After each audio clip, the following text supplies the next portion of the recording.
Good afternoon, ladies and gentlemen, and welcome to HeroesCCL presented by Wisdom. My name's Bahamut, joined by Grubby and Justing, and we're here in week number 7, the final round robin or group play stage of the HeroesCCL before we get into our ladder bracket, and then eventually we get into our LAN event. But let's go ahead and check in with our friends here before we get into everything that is HeroesCCL. I know you guys have been up to some crazy fun stuff. Justin, how have you been? How have your Eternal Return ARAMs been going? Are you moved on to a new game? I was playing a little bit of Eternal Return. I've been playing a little bit of League as well. Some HoTS. Just playing all the MOBAs, trying to play, everything the MOBA world has to offer for the most part. Are you eventually going to do one of those those challenges where it's like 3 MOBAs, 3 wins sort of deal? You play, you don't stop playing until you get 3 wins in 3 different MOBAs. I think I would be okay at that until I got to Dota, and then I would be failing miserably because I probably played like 10 games of Dota in my whole life. So that one would be probably a couple day long struggle for me. Yeah. I've tried casting the TI because that's open to co-commentators or co-streaming, and I have no idea what's going on in that game, but it's really fun to watch. Grubby, how have you been? You've also been playing some other games too. Yeah, I've been getting into Heroes of New Earth. Ooh. I really look forward to it again next week. I really found a new game that I love. Okay, all right. Now, did I see it right last night? Did you compete in a tournament? Heroes of New Earth got shut down. Yeah, I was joking. Yeah. You didn't want to say it. Anyway, yes, I competed yesterday in an RTS RPG with this bad boy.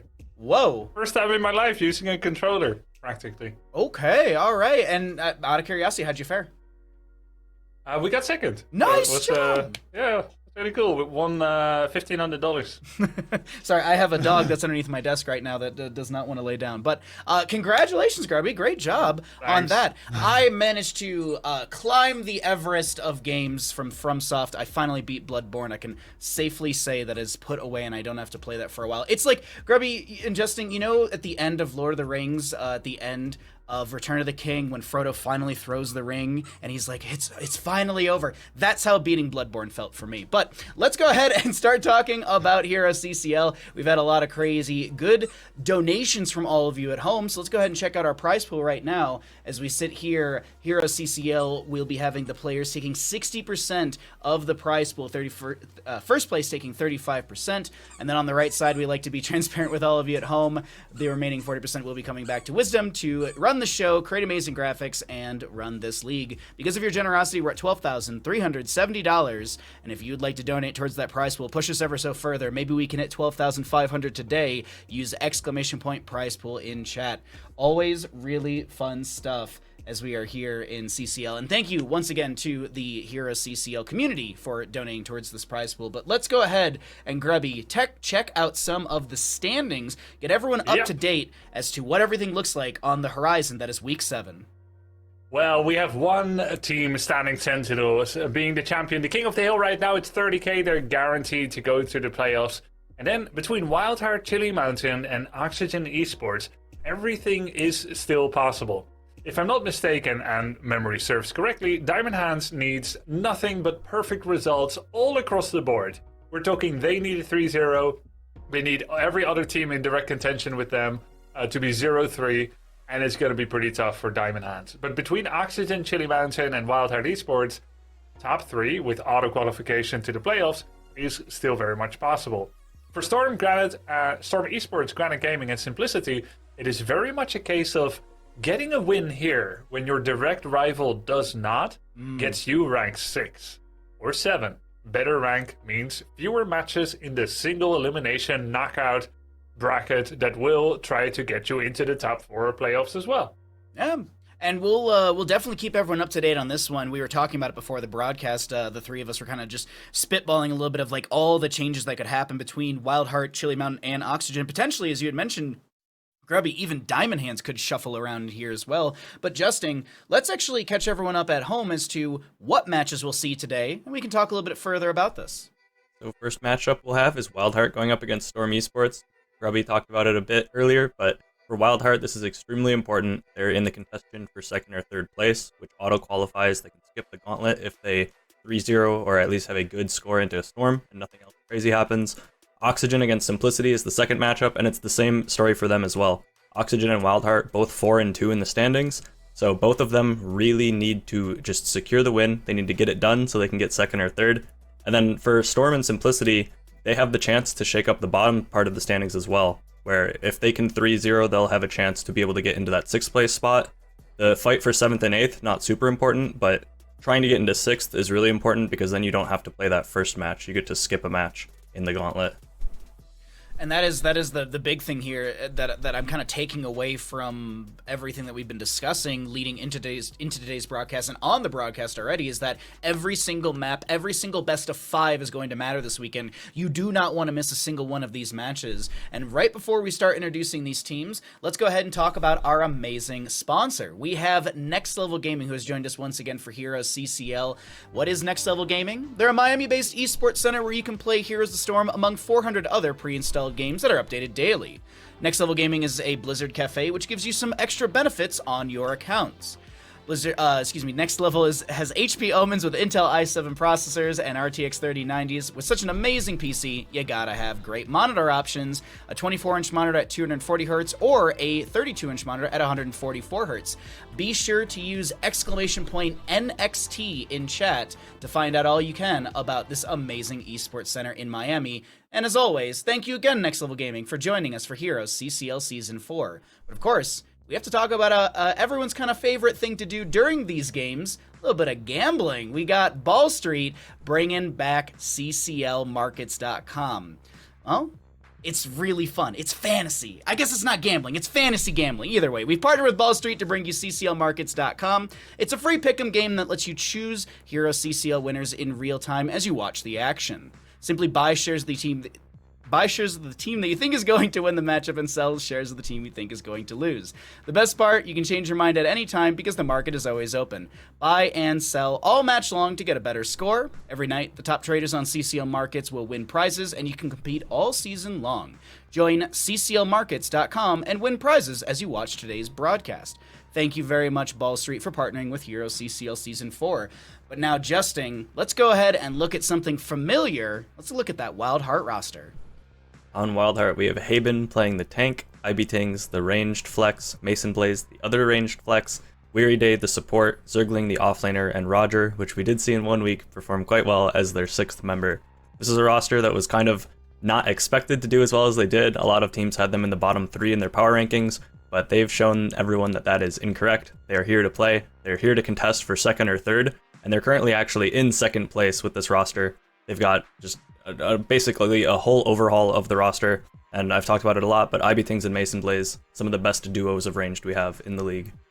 Absolutely. We actually just had Kyle Ferguson sit down with Mason Blaze about his Nazebo last week, so we'll definitely have definitely you need to check that one out. It's a really cool video talking about Nazebo in Tomb of the Spider Queen. But now, Grubby, on the side of Storm Esports, can you break down this roster? Bahamut Storm Esports is sitting at 1-5 score, and the players that are looking to improve their fate right now are CPX, amazing cheer master for the team, and a really good Medivh, and a nice Tracer and Chromie. And you've got June, who is adept at Lucio, Brightwing, for instance, and Rhaegar. Lauber loves his Muradin most of all, but does good on Johanna and Muradin, Johanna and Diablo. And then Mokka, amazing on Sylvanas. We look at Sylvanas, Falstad for him. Unaverted, he loves his Hanzo and some others. And Nazmas is also an offlaner here, of course, for Storm. So a very strong team here. Nonetheless, only at 1-5 score, but I really feel like they're quite strong, and it should be a pretty close match. We have that Sergeant Hammer from Unaverted, which is also renamed to Brandon. Really, really good. We'll see if that draws any sort of bans. I do want to note really quickly before we get into the draft that we did get a update from the admins that Lauber will not be playing today, so there will be a sub in for him. So this is going to be the Nazmus, I believe, will be in for Lauber instead, if I'm looking at things correctly. So just a little note right there. We can talk about it further as we do get into the draft, because I believe we can figure out where we're going to for map number 1 in our first best of 5 of the day. And let's go ahead and catch everyone up at home as to how we got to Alterac Pass as our first map chosen by Storm Esports. WildHeart Esports winning the coin flip, opting for first pick priority and banning Curse Hollow. Storm Esports banning out Dragonshire. As we take a look at stats here, justing for this Alterac Pass map, WildHeart Esports, they sit with a record of 0-1, inside of Storm Esports 1-2. Any thoughts on the map, the draft, the potential of this matchup, or anything in between? WildHeart is one of the better teams at macro we have in the league. We've seen them do quite a lot of cool things in the macro. They're, if not the best, in the top 2, top 3 for just their macro. And this is a map that is nearly all about the macro. So we'll see if they're able to kind of continue that trend of just running their opponents around the map. That seems to be something that WildHeart does quite well. Also to notice that Storm banned out Dragonshire, which kind of shows that they do struggle a bit at being, you know, on the same level in macro. They kind of need to be a little bit more together than WildHeart does. So I think this is definitely favorable for WildHeart and should be a good way for them to start the series. Well, same question posed to you, Grubby. Anything about the matchup that you're excited to talk about or even look forward to? Yeah, so what is interesting is that for the first time, Storm Esports will be playing without Lauber as their tank. And I think Lauber is a great player, but he does sometimes have a few of those moments where he jumps in and the follow-up isn't there. And he said that himself in his interview. He said, when I'm going in, I expect my team to follow me, right? And yeah, he's aggressive. We probably have one funny Lauber death per game.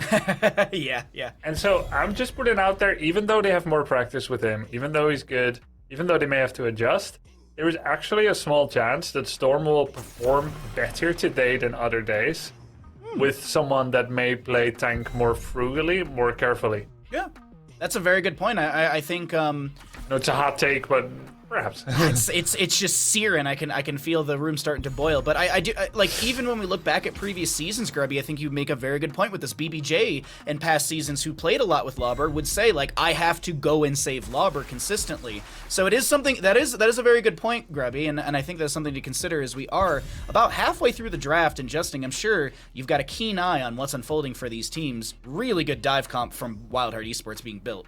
So WildHeart does already have the Anubarak, which has the special ability to solo out the objective on this map, and they have banned away the Chromie, so there isn't going to be something that can permanently stall the objective on this map. So the Anubarak should be able to get a lot of value doing that. You also have a noob Greymane that can siege extremely well. But on the other side, Brightwing Hogger is about the best 2 picks you could possibly get from second pick. Hogger and Blaze are kind of in their own tier in the off lane, but I think Hogger has seemed a little bit stronger in the last week. And Brightwing has shown to just be the strongest support, with the exception of maybe Lucio. She seems to be kind of just in a league of her own. The point-and-click CC from Polymorph alongside Hogger with his CC is really scary, so I'm a bit worried for WildHeart in the team fight, although their macro seems pretty good right now. A Tyrael Vala, so we're looking maybe a hyper carry Vala potentially, and maybe we'll see something like a Dahaka as that last pick for the set of Storm. What are you thinking here, Grubby, as we got a couple more picks coming out from WildHeart Esports? Well, Tracer is an obvious last pick with Tyrael. Not amazing with Brightwing, but it is very possible. But that is something that could come out. Could also be that they swap Hogger to CPX and that Nas goes for something else, like Vikings. That is very I don't possible. think Vikings are too good on Alterac. I think the objective is too strong to just passively outsoak its value. It's going to be Thrall. Interesting. I like that Thrall quite a bit. What do you guys think? I'm going to throw it right to Justin. I'm sure you got a lot of ideas on this one. Yeah, so I think Storm's comp is actually quite a bit better overall. I think WildHeart might be the better team with the execution, especially with Storm not having Lauber, their normal main tank.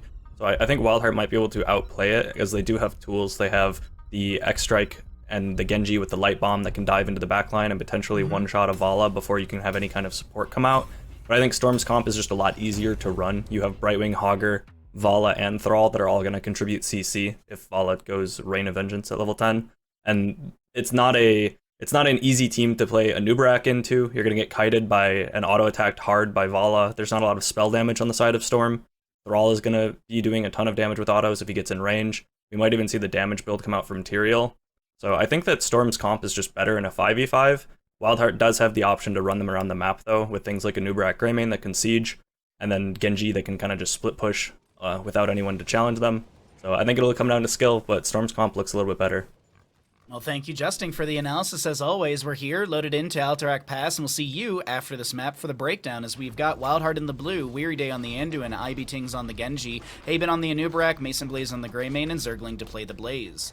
Storm Esports over on the right, you've got Maka on the Vala, Brandon on the Tyrael, CPX on the Thrall, Nasmus on the Hagra, and June to play the Brightwing. I very much agree with Justin here, Grubby. The one thing... I like the layers that the members of WildHeart have in their dive with the Genji, as Justin had mentioned. There's the Light Bomb, you have Greymane who can dive in, and Nubrak can go in, you've got Bunker for Blaze. So you've got protection, dive, you've got aggression. As I said, you got layers to this composition from the side of WildHeart. Storm Esports, they've got a lot of good tools here, but I feel like it is going to be WildHeart who comes out on top with just the experience and skill level that they have as a team as well. What do you think here, Grubby? We got a little bit of a lane setup, no aggression or no major aggression yet. It was good defense from Storm. They recognized that Anubarak and Greymane may want to be pushing top, and tower HP was saved. This is such an easy way to get ahead and get some tower damage in that WildHeart did, and it can be either top or bottom. And it turns out that it was just stopped by Storm, so that's really good. Now, I thought it was interesting that Justin said that Storm's composition is easier to play. Yes, they have strong auto attack damage, but they don't really have a clear engage route. And they don't have as much... Well, I want to say they don't have as much CC. They have actually got a decent amount. Yeah. The Nubrak and Blaze probably have more than what Storm has together. Oh, so fair. I even Okay. wonder if WildHeart's comp is actually easier to play. And then they're probably also good enough to play it even if it wasn't easy to play. And they have much stronger side push. So WildHeart, in my opinion, I'm not going to say they can win the game off of macro, because Alterac isn't one just off of macro. Yeah. But I will say that they will arrive earlier at objectives, they will do more tower damage, they will kill more forts without being assisted by the objective. I think that's quite strong. I'm thinking WildHeart has the advantage here. WildHeart starts out this fight in mid. June is the target who's able to float away out of this. Multi-shot out from Maka, building out their 20th stack on that Creed of the Hunter. We also do have some other questing talents, as the 4 talent has been hit first by the side of WildHeart Esports, Piercing Light and Shuriken Mastery.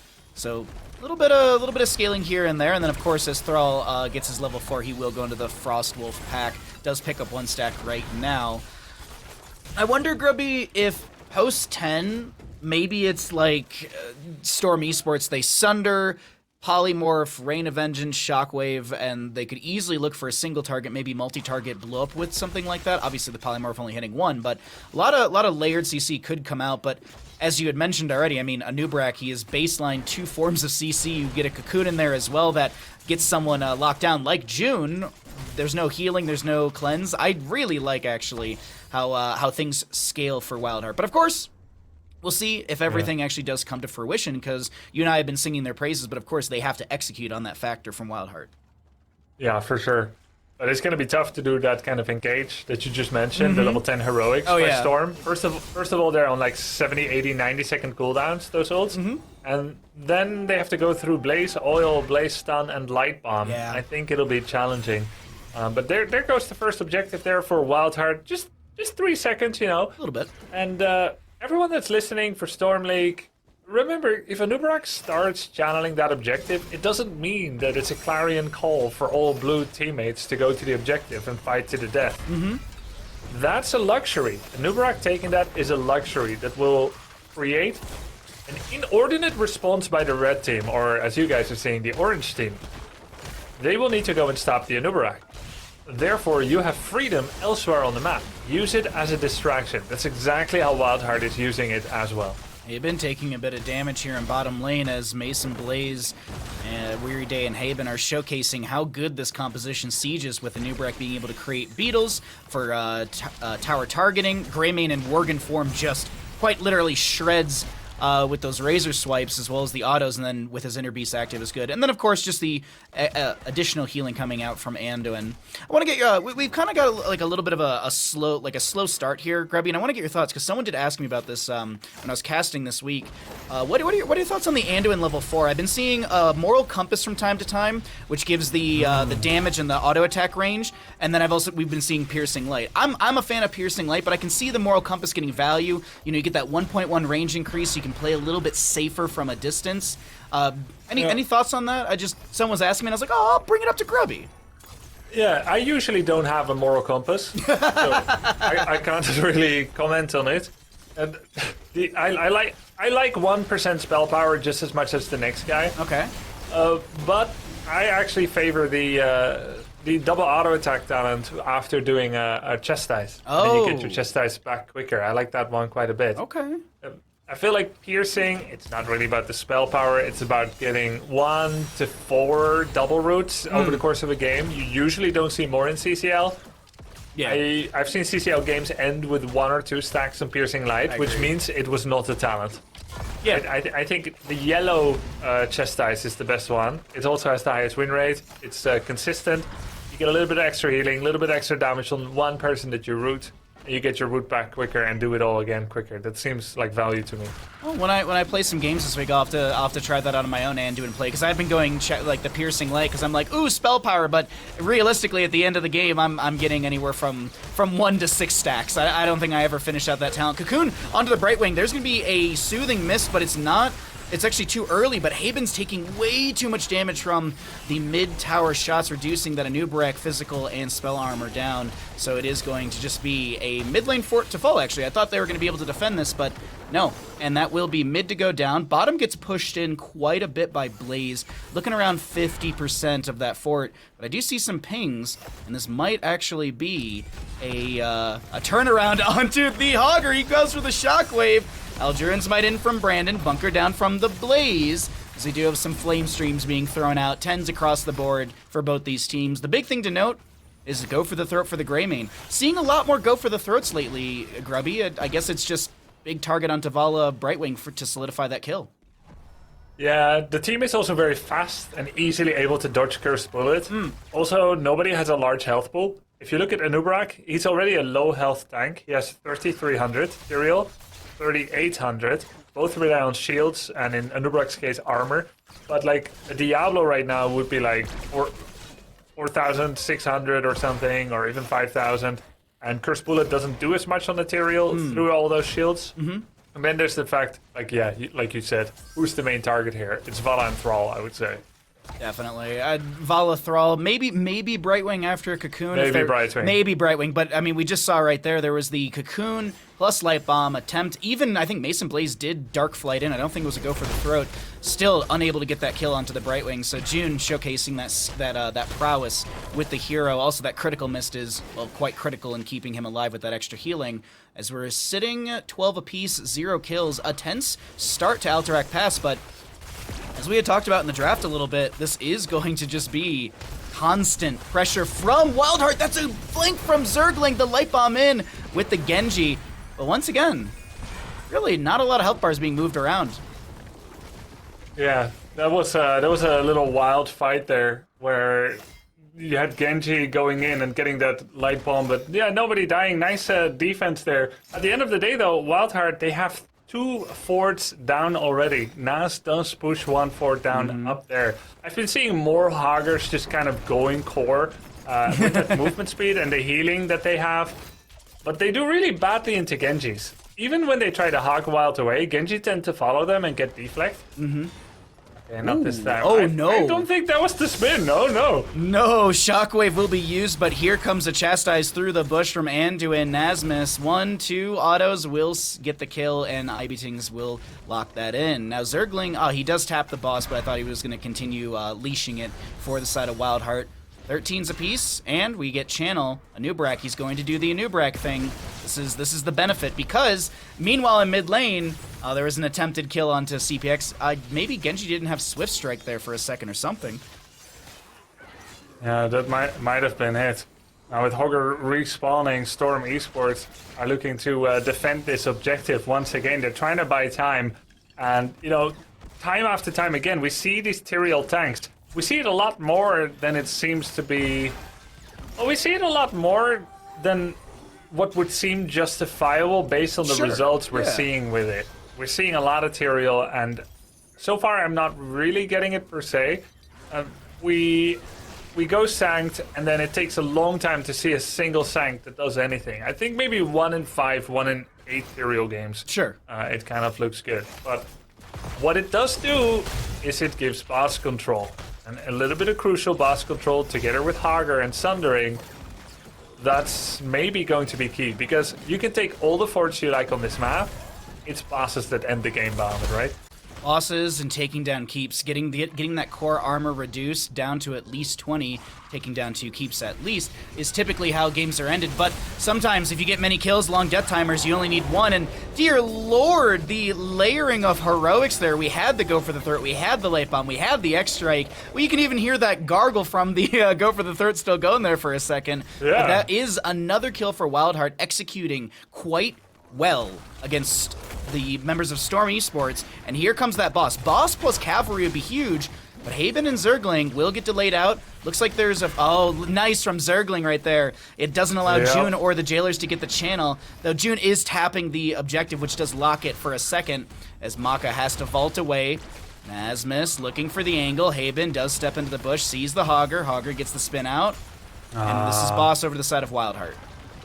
Yeah, maybe release Hogger could kill every single player there and steal the boss, but that is not the case anymore right now. The objective was stopped. Blaze's annoying burning oil was eventually broken through by June. And you can see how June was even spam clicking the objective to pause it before getting a full objective, just because it shaves off microseconds off of that full channel.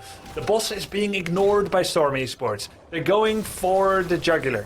They want to take a fight here, 5v5, even though level 16 is encroaching upon them. Boss is killing their walls. They need to defend here for 30 seconds. The last stand, the last ditch effort to try and get back in the macro. Sundering misses. No, CPX. He tried to fish for a Sundering. Now it's going to be tougher. Every single heroic for WildHeart is still available. They're going to go in with the light bomb. Genji gets CC'd, but the X strikes away. Haben, meanwhile, was like, hey, you guys go have a good team fight. I'm going to go ahead and grab this objective while the team fight does happen. That was a very good sanctification, unfortunate on the Sundering, but here comes the continued pressure into Storm Esports. Phase shift from Brightwing, CPX low on mana, does need to back away as here comes the cavalry from Vandar, Storm, Pike. We have CPX and friends trying to Hearth. Will they get the delay on the Hearth? No.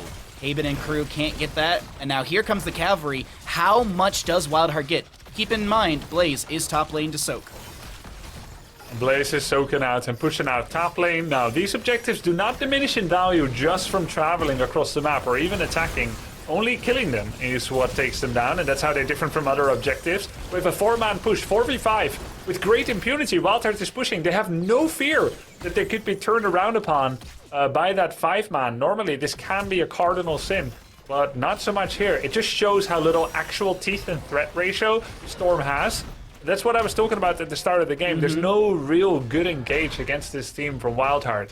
Even an engage that is successful can still be delayed and stopped by Light Bomb, Leap of Faith, Cocoon, and Bunker. There's so many layers of safety that there's no chance that any member of WildHeart would ever get caught out and die. Never. Not a single person will ever die on the side of WildHeart. Ouch. I was actually wondering with the positioning, once the cavalry was going to end, if WildHeart was going to go for the boss for top lane, but it seems like they want to confirm a keep in bottom. Now, I am checking vision really quickly to see, does WildHeart... I don't think WildHeart sees...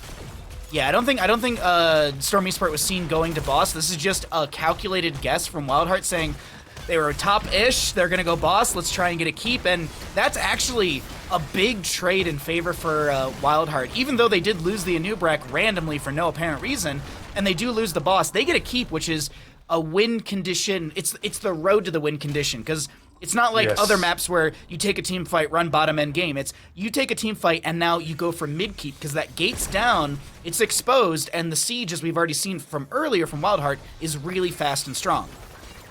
Yep, and there's been 2 takedowns, but mostly it's not been because of the takedowns that WildHeart is ahead in terms of the macro.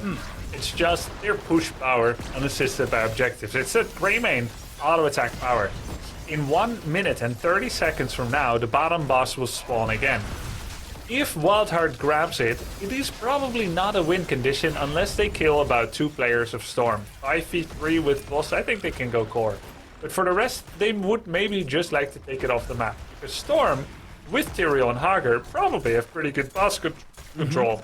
And more than that, Bahamut, whenever you're behind, you need to start looking for ways to get back into the game. How do you get back into the game? Is by forcing all or nothing fights that matter to you, but maybe don't matter to the opponent, but they're forgetting for a moment that it doesn't matter to them, so they fight it anyway.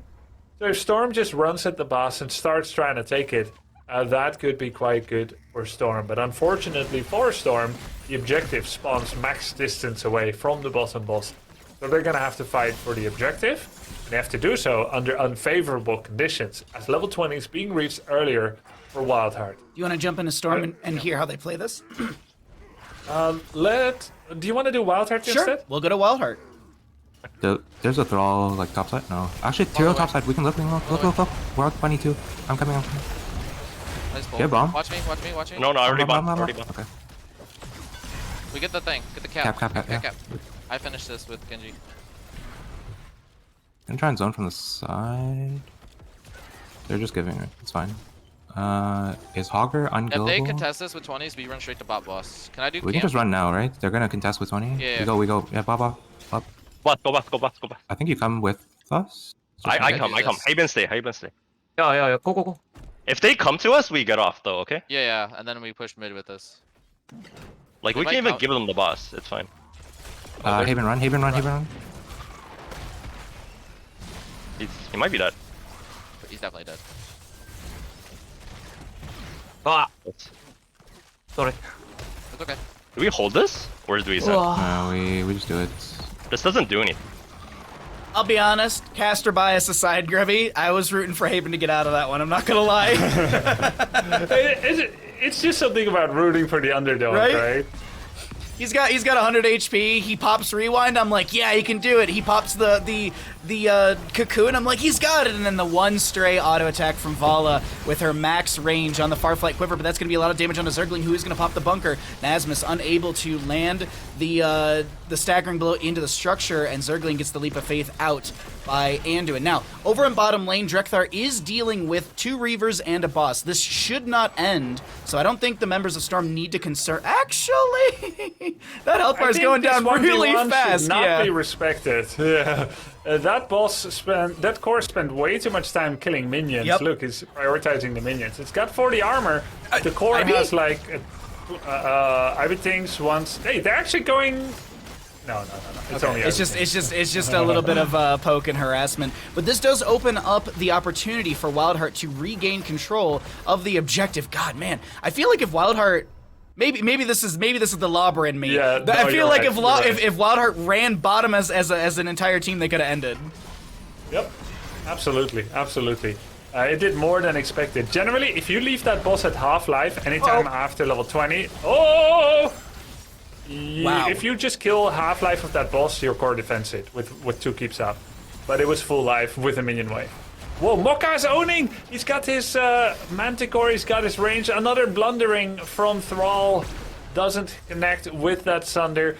Meanwhile, Mokka was unleashing all havoc on the enemies. He's got 8.6 range or so. Still has his Hatred up, so he's doing a lot of damage on the tanks.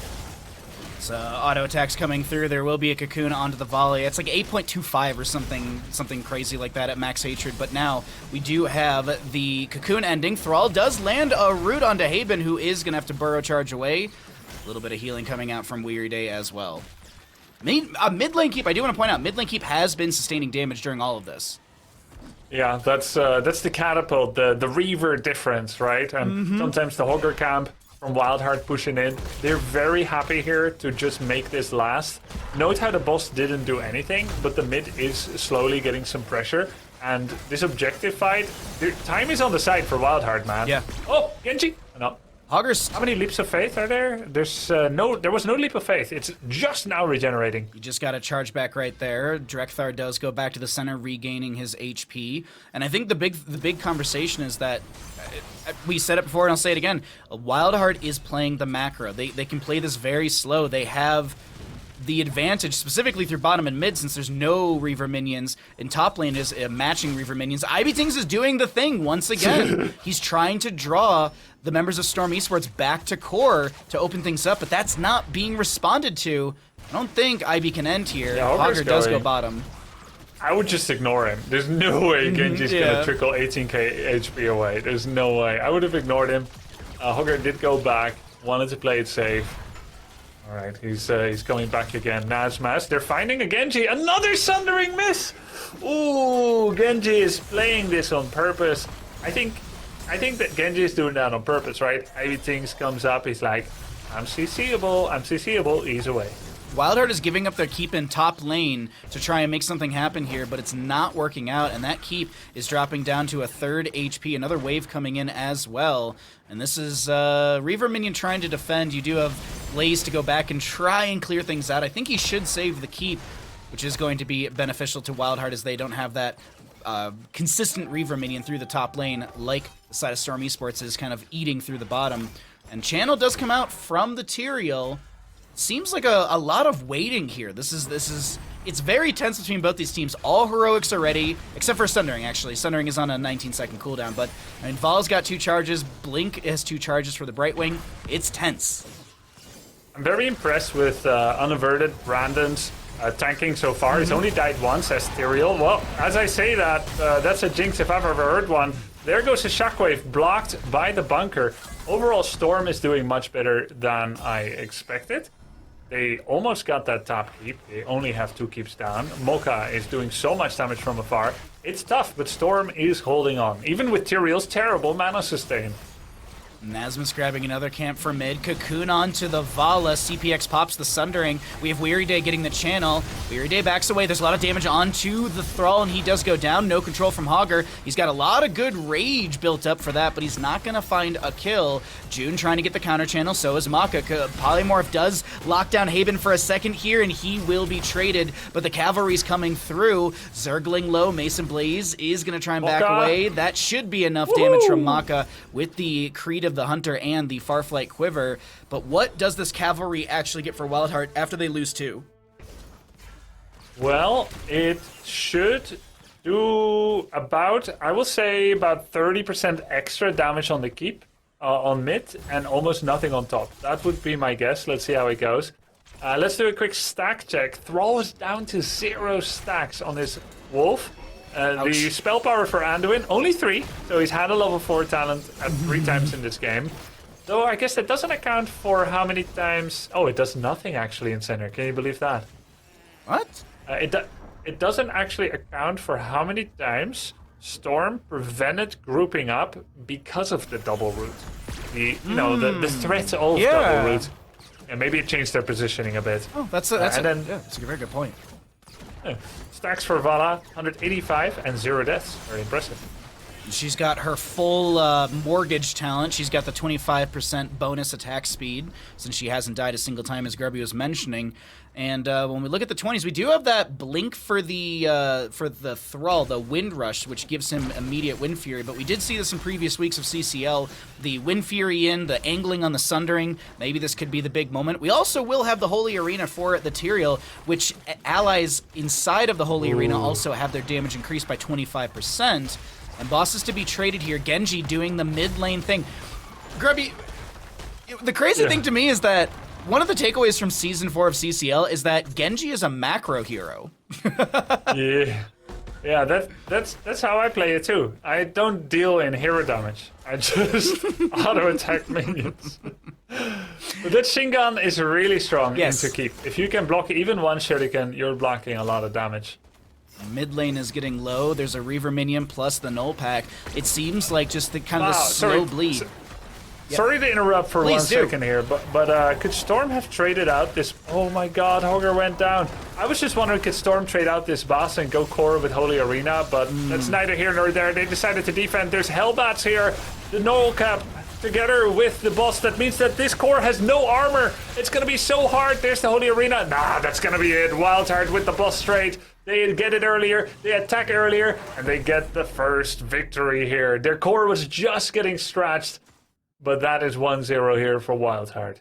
WildHeart takes the map victory, and this is we're going to talk about this all day, and I feel like it's going to be the motif a little bit. It is, you know, WildHeart is on the road for that 3-0, and they need this 3-0 to lock in their place in the top 3. Obviously, they're not going to break into top 1, but second or third place guarantees your ticket to the HeroesCCL LAN in August 5th through 7th. But of course, that's in the future. Let's talk about right now, Justin. A very close game in kills, but when we actually look at everything that unfolded, it was WildHeart in the driver's seat for a lot of that. Yeah, WildHeart doing what they needed to do and playing the macro. We saw that in the early game, they were kind of just in a 1-1-3 where we had Genji and Blaze splitting in the side lanes, and they had the 3-man kind of death ball push unit of the Greymane and the Anub'arak and Anduin. They pushed top wall down, they went bottom, pushed bot wall down. They were just kind of ganking towers, ganking structures on the map, which on the other side you had Vala, which typically kind of has this early game presence into level 10 until there's really a good way to lock the Vala down. And we didn't really see Storm get too much value with their Vala early on, but we did see around level 16s and on, Storm being able to actually get some picks when they started grouping, which was sort of what I expected to happen a bit more from the draft. One thing after seeing the draft and seeing the way that it played out a bit, I think Brandon did a good job on the Tyrael. He had some really, really good sanks, better than you would, I mean, maybe expect from someone who's not their primary tank player. He had preemptive sanks and anticipating the engages. This was where Nazmaz unfortunately gets caught, and this was actually a fairly big deal as it allowed WildHeart to, I believe, get the boss off of this and get a lot of just more. They just created so much macro pressure, and that was what WildHeart needed to do, because when it was 5v5, it felt as though Storm was mostly winning the fights. But although the Sanks were good, I think if the Tyrael was a Diablo or a Murden or even something like an ETC, I think their composition is nearly unlosable to against what WildHeart had drafted. They're very combo based and they're very squishy. They don't do well into that layering of CC. And Grubby had mentioned there isn't a great easy way to set up and engage for Storm. If that Tyrael is something that has CC, I think their composition just hands down makes it nearly impossible for WildHeart to play this the way they did. But WildHeart playing almost primarily for macro. Even in this situation, it feels like it's a team fight that WildHeart's going to lose. They're still focused on the objective in this fight. And that was kind of the story of the whole game, was every time there was stuff happening when it felt like it was just an even fight, Storm was thinking about the team fight, but WildHeart this whole time, they're thinking about the objective. They're thinking about the macro. In every single situation, that was the case. Even at the end, it's a boss trade, but it's not a fair boss trade because you have the mid fort that's really, or the mid keep that's really low for Storm, and you also have the bot keep not existing for Storm. So in that boss trade, it's always going to favor WildHeart. Grubby had asked if they could just all in the core with Sanct. I don't think that was an option because WildHeart should be able to just get the mid keep. If it's 5v, if both teams are just trying to base race, WildHeart should win the base race. So it's kind of just a doomed scenario for Storm at that point when it's a boss trade. But WildHeart doing what they need to do, and in a potentially worse teamfight composition, winning through macro like they need to. So good to see from a team that's competing for second or third. And we will continue in our series here because we know where we're going to for map number 2. Justin, as always, thank you so much for that breakdown. Very well put, as we are going to be seeing WildHeart Esports taking us to Sky Temple. The members of Storm Esports opting for first pick priority as the losing team. Grubby, map record on this map for you and Justin if you are curious for both these teams. WildHeart Esports, they are sitting 3-2, and the side of Storm Esports, they have a singular loss. Any thoughts as we're getting into Sky Temple here, Grubby, on record, or even what we just saw, or what we could see for this large macro-based map?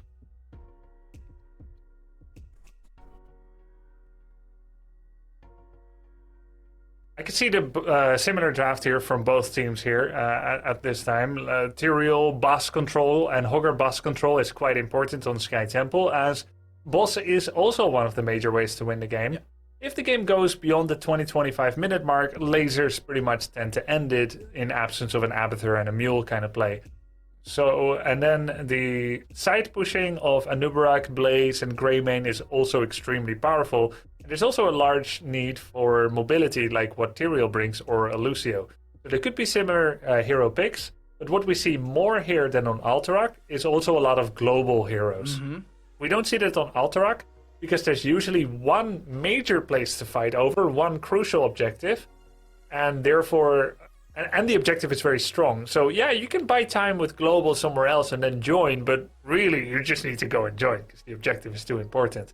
On Sky Temple, the objective is all over the place. There's the boss, there's vanilla pushing, and there's 1 to 2 temples. So globals are better.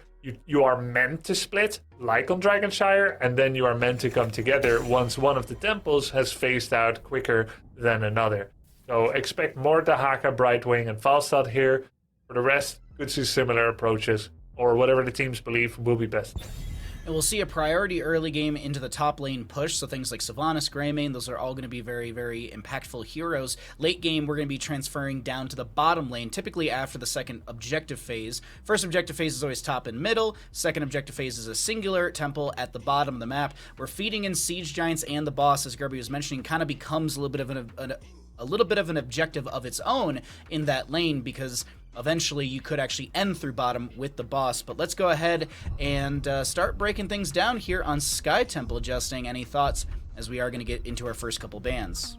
This should be a map that heavily favors WildHeart. Sky Temple is kind of is almost the premier map for winning through macro, as the objective is quite strong, but is also it's kind of punishing if you fall behind. It creates a situation where you basically have to fight for boss, or you just will lose slowly, because there's going to be an opportunity to trade objectives at pretty much all points.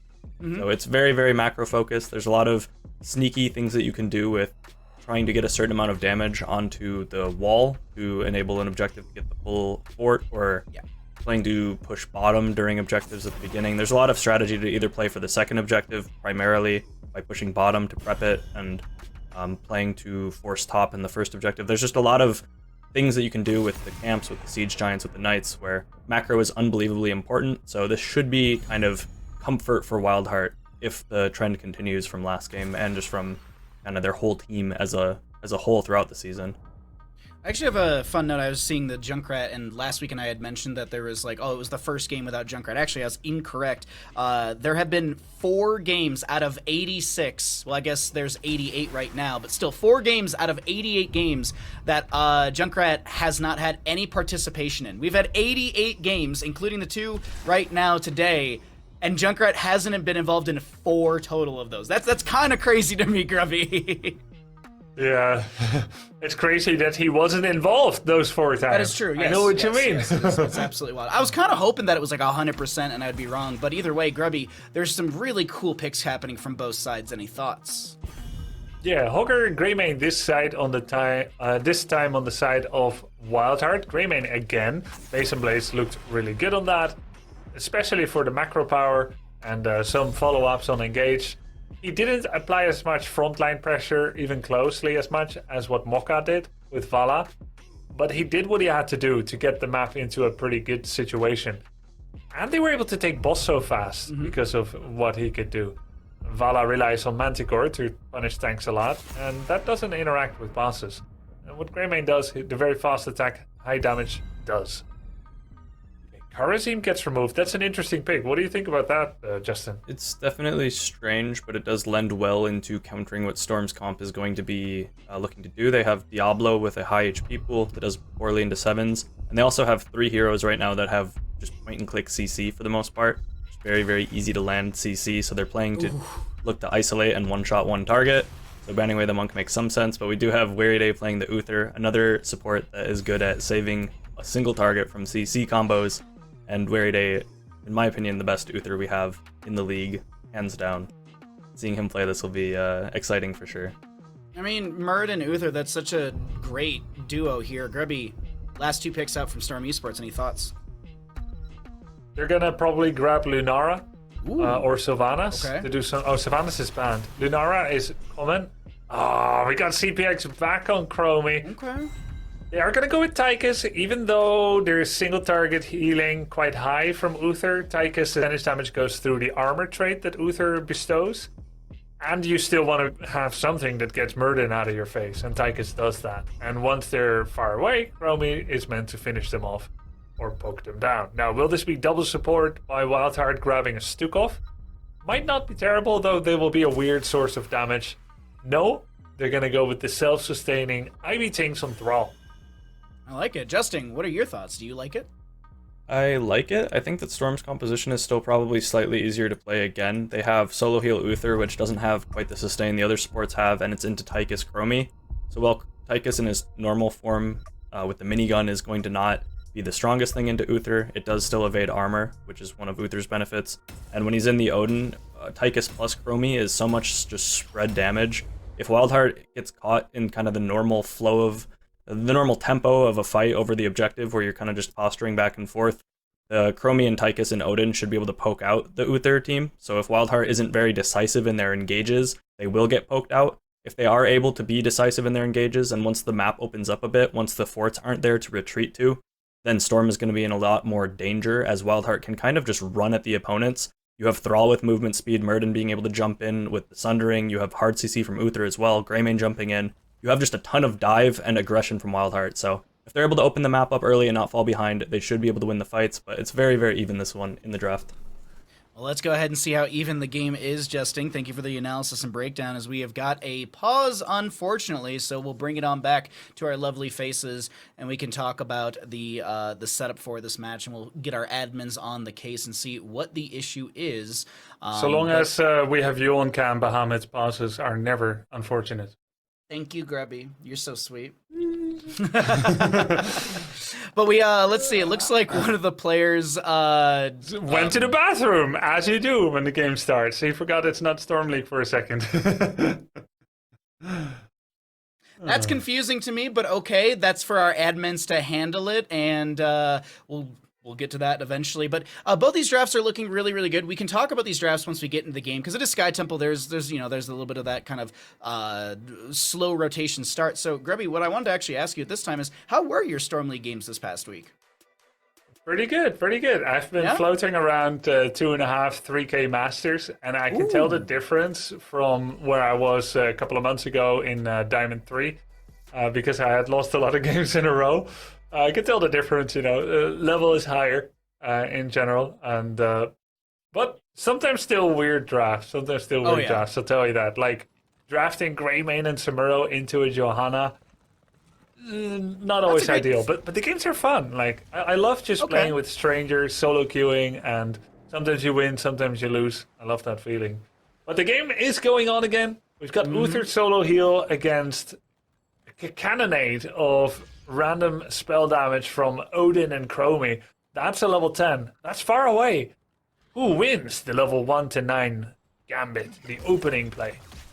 That is going to be the question that we're going to answer here, as we've got WildHeart in the blue, Storm in the red, and we have Uther going into that auto at level 1, Hammer of the Lightbringer for him, so he'll be able to have some extra mana, and he'll have cooldown reduction in the Hammer of Justice, which we could see Hammer of Justice build out from the Uther to allow him to, one, chase after enemies a lot faster with the speed, and as well as the cooldown reduction on it for just constant lockdown, so long as he's autoing, which is going to play well into Murden as well, because Murden, post-level 10, will be able to auto and get cooldown reduction on his Stormbolt. So these should synergize if that is the direction that we are going to be seeing from the side of WildHeart Esports. And Chromie going pretty standard. Actually, most heroes going pretty standard at level 1. I do want to note, Enduring Swarm for the Dahaka will give him the increased duration of the Dark Swarm by 0.5, but also 50 spell armor while the Dark Swarm is active. And for anyone wondering, Dark Swarm, at this point, with the additional 0.5, is 4 seconds of active time. I'll ask you what, do you see Greymane, Augur, and Thrall and think, wow, that is a lot of spell damage? No, not at all. Same here. I would prefer to be hyper fast. You get 50 spell armor. There's a Chain Lightning, there is a Root from Thrall, and that's about it. That's gonna save you like 200 points of health. And then there's Hoggers, Hog Wilds. Okay, it's pretty decent. There's Sundering, there's Stormbolt, Shockwave. Yeah. But really, no. I just want to say no. I think if you're much faster, you will dodge a lot more damage. So it is an interesting choice. It may mean that the Haka is going for a full Dark Swarm build regardless, and he just wants to have that extra duration. It's not so much about the spell armor, but the duration. So I think what this is Dark Swarm at 7, which I forgot what it does. Do you remember? You put me on the spot, and I just blanked out. I mean, I put myself on the spot first. I just blanked out. I was like, okay, I know how the 4 synergizes, and then I was blanking on the level 7, which is, it's not the Hero Stalker, but it's, It's something. It's cooldown reduction, is it not? Yes, that's it. Okay. Cooldown reduction, yeah. Dark Swarm cooldown reduction, so you got a lot of swarm, a lot of damage. Then maybe you get the armor debuff at 13, like minus 10 armor for targets that are caught in it. And I think it's going to be adaptation as well. So you're constantly just doing PvP, DPS. And I think that's probably going to be the play. But we'll see. IB Tinks getting chased, very low, but he manages to just walk away.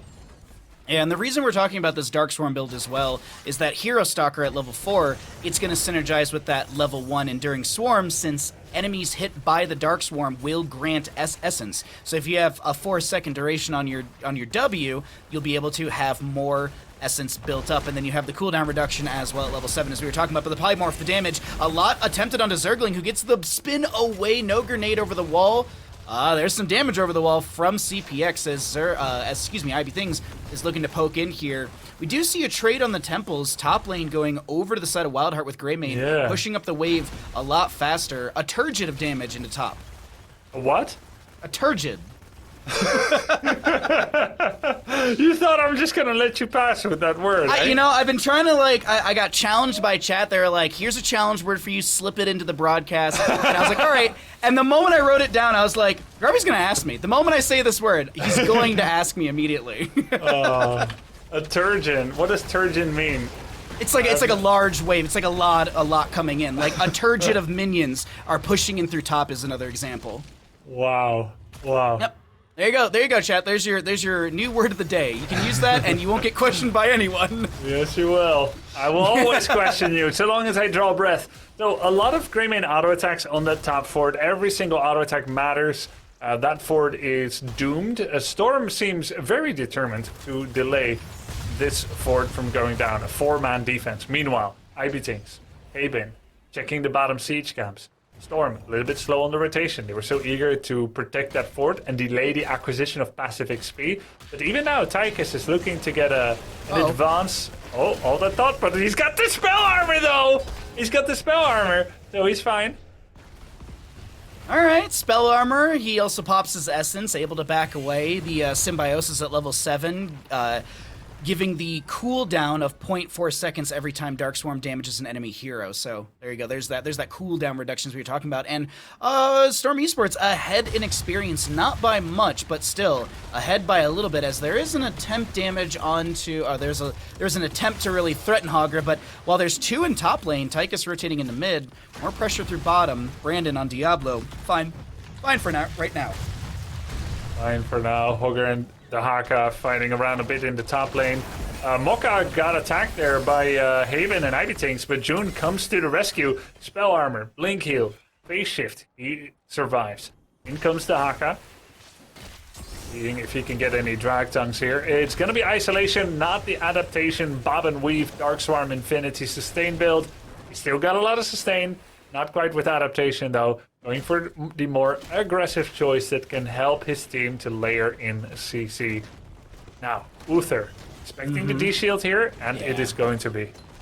Hearse Bullet, Shockwave, pretty standard across the board. Contagion at level 20 should be a big pickup for Dahaka as well. 97 souls for the Diablo, so in 3 minions or 1 big fire stomp into the enemy, he will be able to have that respawn. And since we're post level 10, Diablo only consumes 75 of the 100 stacks to respawn. We do have the other thing to know is the Chromie level 4 or level 2, however you want to break it down. Time Troubles is the armor buff and debuff, but there's the Curse Bullet into Brandon. He's taking a lot of damage. He has 99 souls! He gets his souls, and June comes in just in time. Now CPX body blocked by Weary Day, the Lightning Breath from Diablo. Tyke is starting to shred it, Nasmus, he's flanking. There's an isolation, Self-Divine Shield, knock into the wall, and that's WildHeart finding first blood in bottom lane.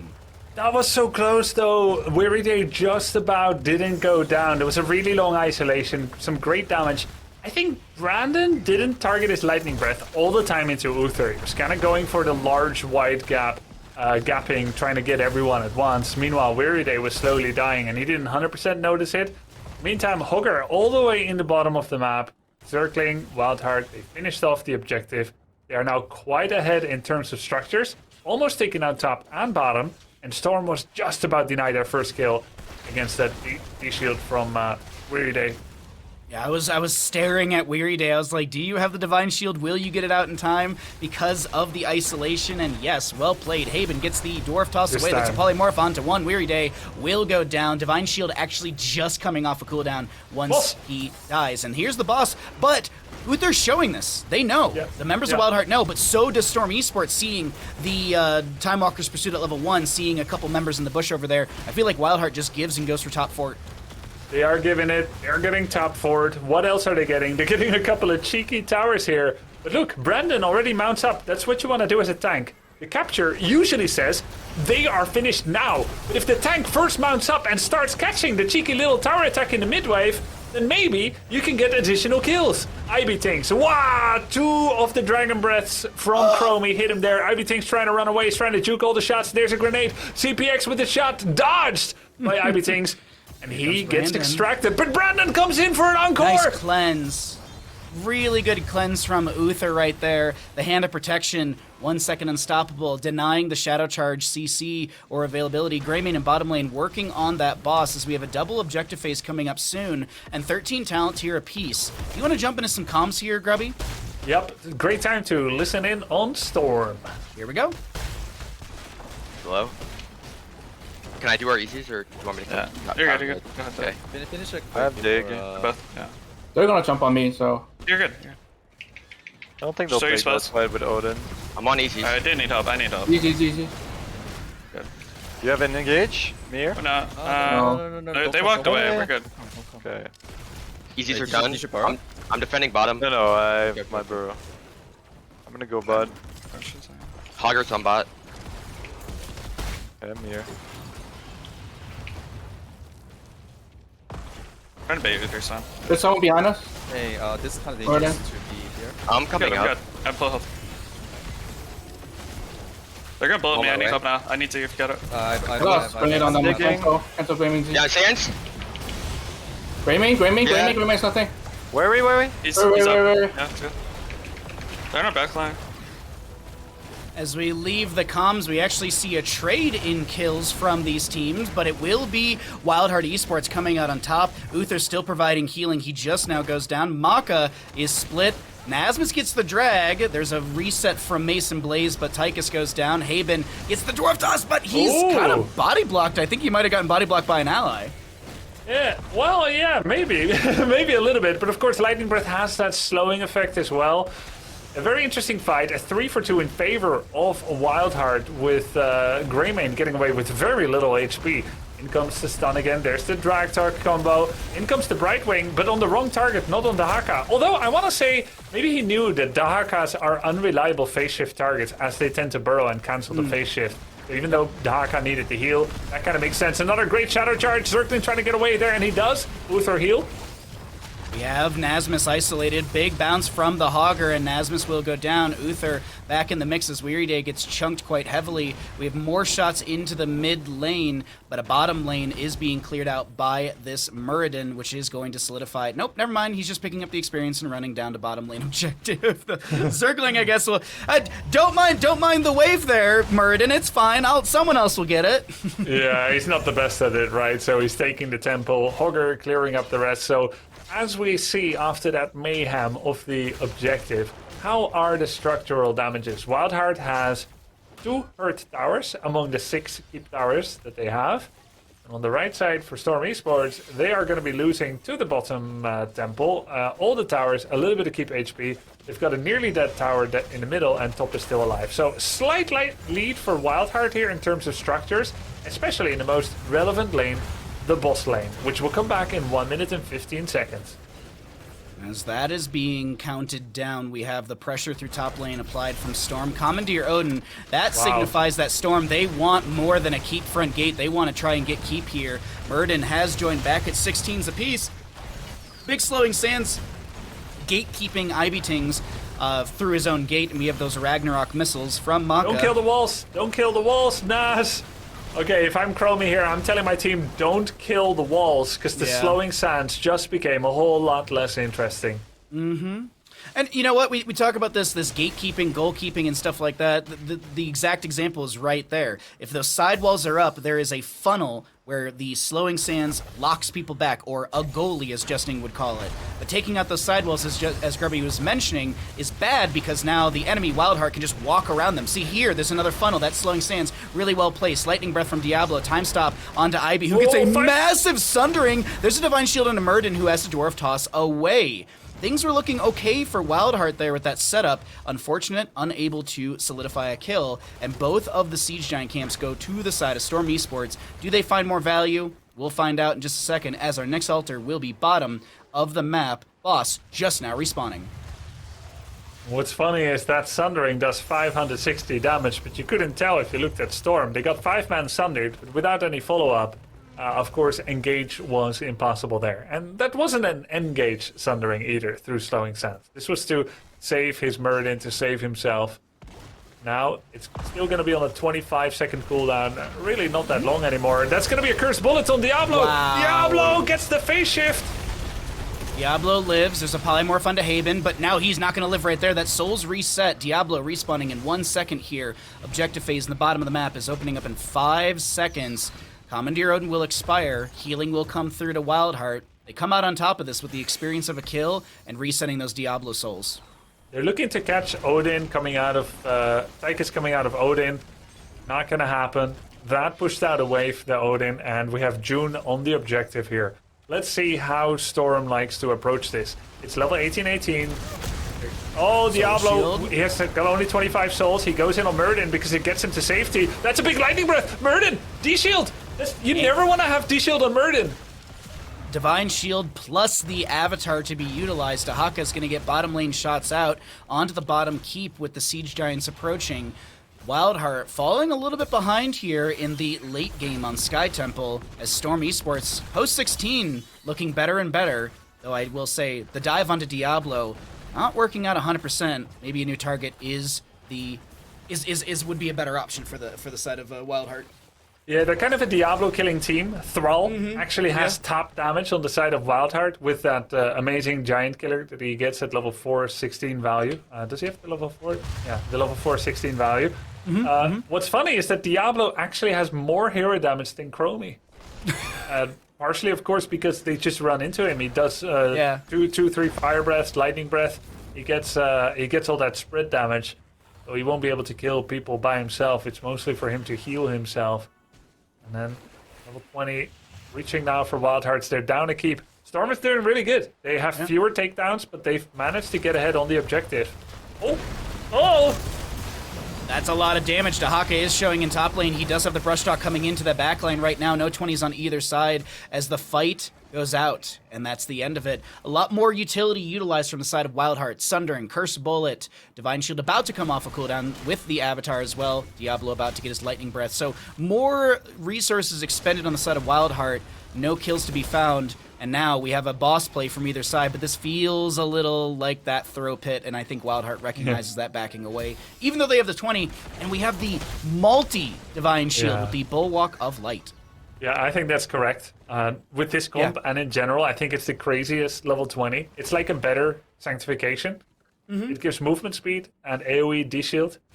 You can still move with it. It's not like a Sanctification, a circle you need to remain in. Great for the boss as well. I love that Storm represented their whole team invading boss, even though they had 2 people cheekily getting Bruiser Camp. Augur is quickly doing the same thing. Now he's going to try to clear Bruiser Camp and making sure that his lane pushes harder in the top wave. Augur's absence has been noted. Will Storm Esports do anything with it? They're trying. Nas doesn't have enhanced agility, so he can't do like a really surprising engage with his Licky Tongue. Haben in a good position to maybe catch Nas. Nas is running some risk the way he's playing. Haben dwarf tosses over the wall. There's a couple auto attacks from Mason Blaze. He does have that blunderbuss from level 20, but at the top of our screen we're going to be seeing Hogger getting polymorphed. He needs to back away. The isolation will be utilized as well. So that's isolation and 1 blink heal from Brightwing. Mid lane pushed up. Bottom lane does have Siege Giants. We have a double altar phase, but seems like Storm and WildHeart are going to compete over this. 20s apiece. We have that big red button from the Odin as that's going to be coming out as well. A lot of damage. Divine Shield spreading to 3. Stun onto this Dahaka who gets the burrow into the ground. June with the blink heal as well as some pixie dust. It seems like this objective is still being won by Storm. WildHeart looking to tap Wells and maybe re-engage. We got to see how WildHeart plays this. Storm is honestly playing this so well. June's healing is incredible here. His critical mist came out at a really good time. He was trying to save it. We saw some great dodges on the engage by Dahaka with the burrow and Diablo's spell armor. Even though there isn't as... Oh, hold that thought. Right, they're going in for Diablo again. The slowing sands have been enormous here as well. Every time they engage on Diablo, there's a slowing sands right on top of him. There's a lightning breath. Hogger. Weary day, no divine shield available, does go down. Boss. Ignore tempo, go boss. Storm wins if they go boss.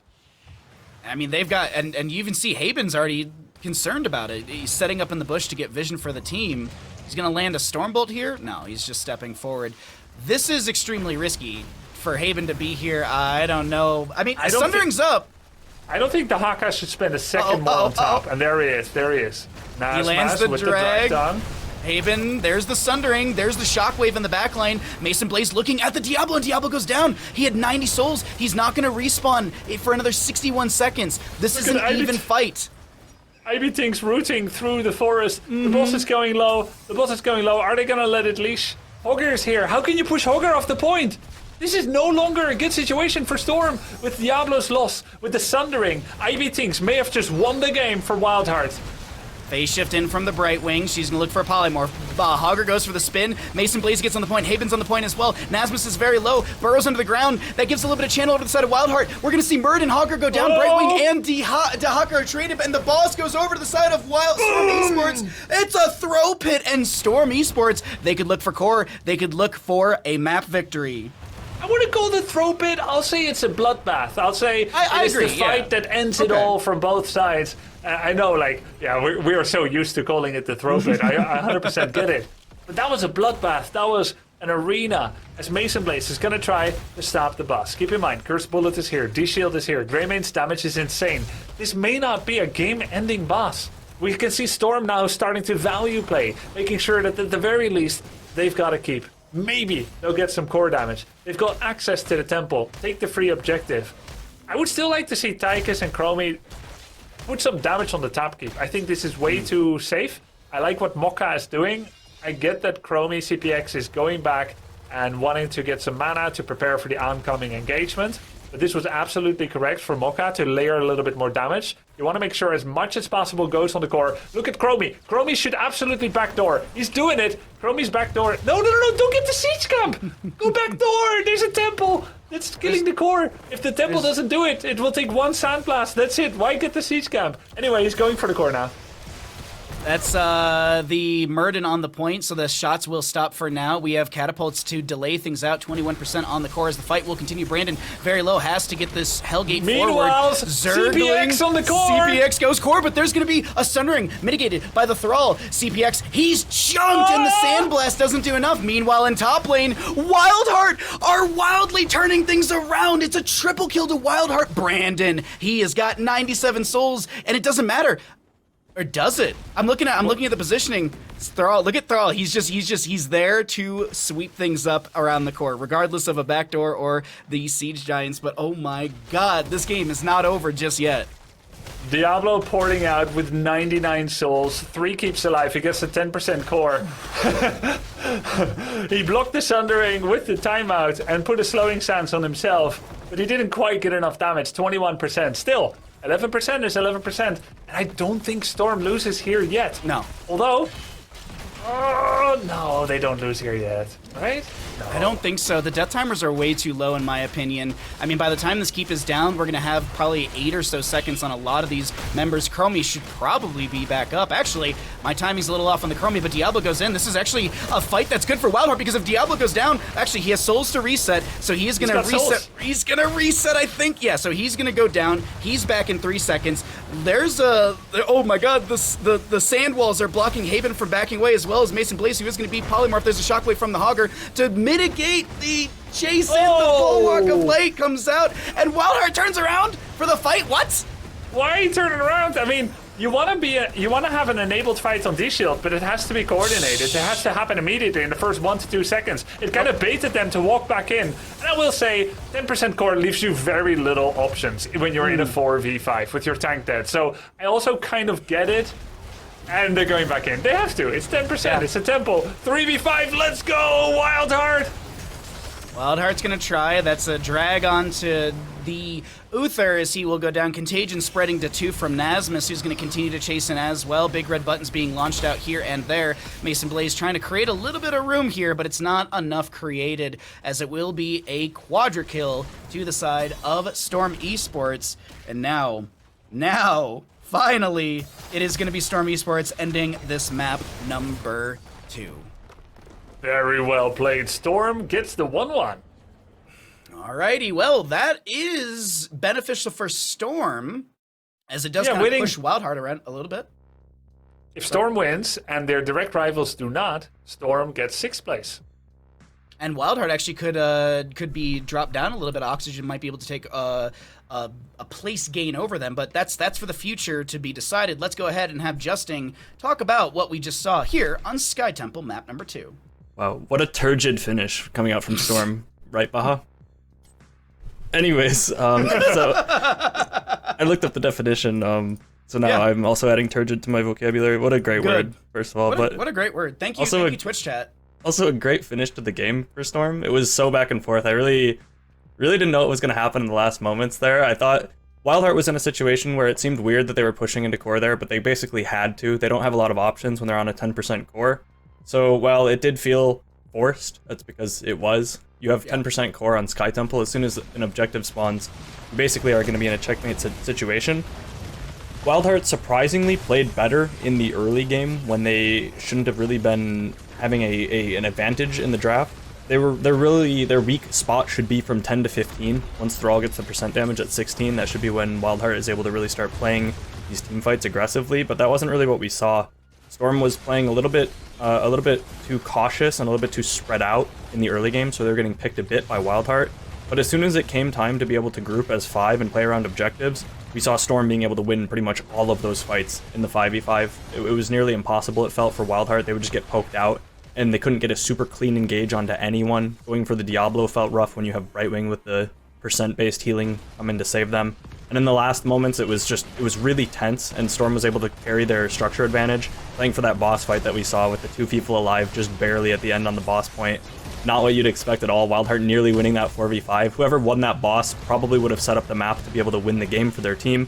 So really, really tense team fights is what it came down to. It wasn't won or lost just exclusively through macro or through better team fights. Well, I will say one thing that I'm beginning to notice a bit here as kind of an ongoing trend is, and we saw it right here, with Haben getting caught out right before his team looks to turn with the D shields, there's definitely a bit of a communication lack between the tank of WildHeart and Haben and the rest of the team, which is to be expected as there's a bit of a language barrier.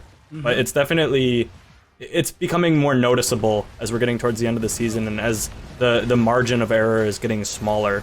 We're seeing a little bit more where one very, very minor misstep or one very small just miscommunication can be game-changing in the late stages of the game.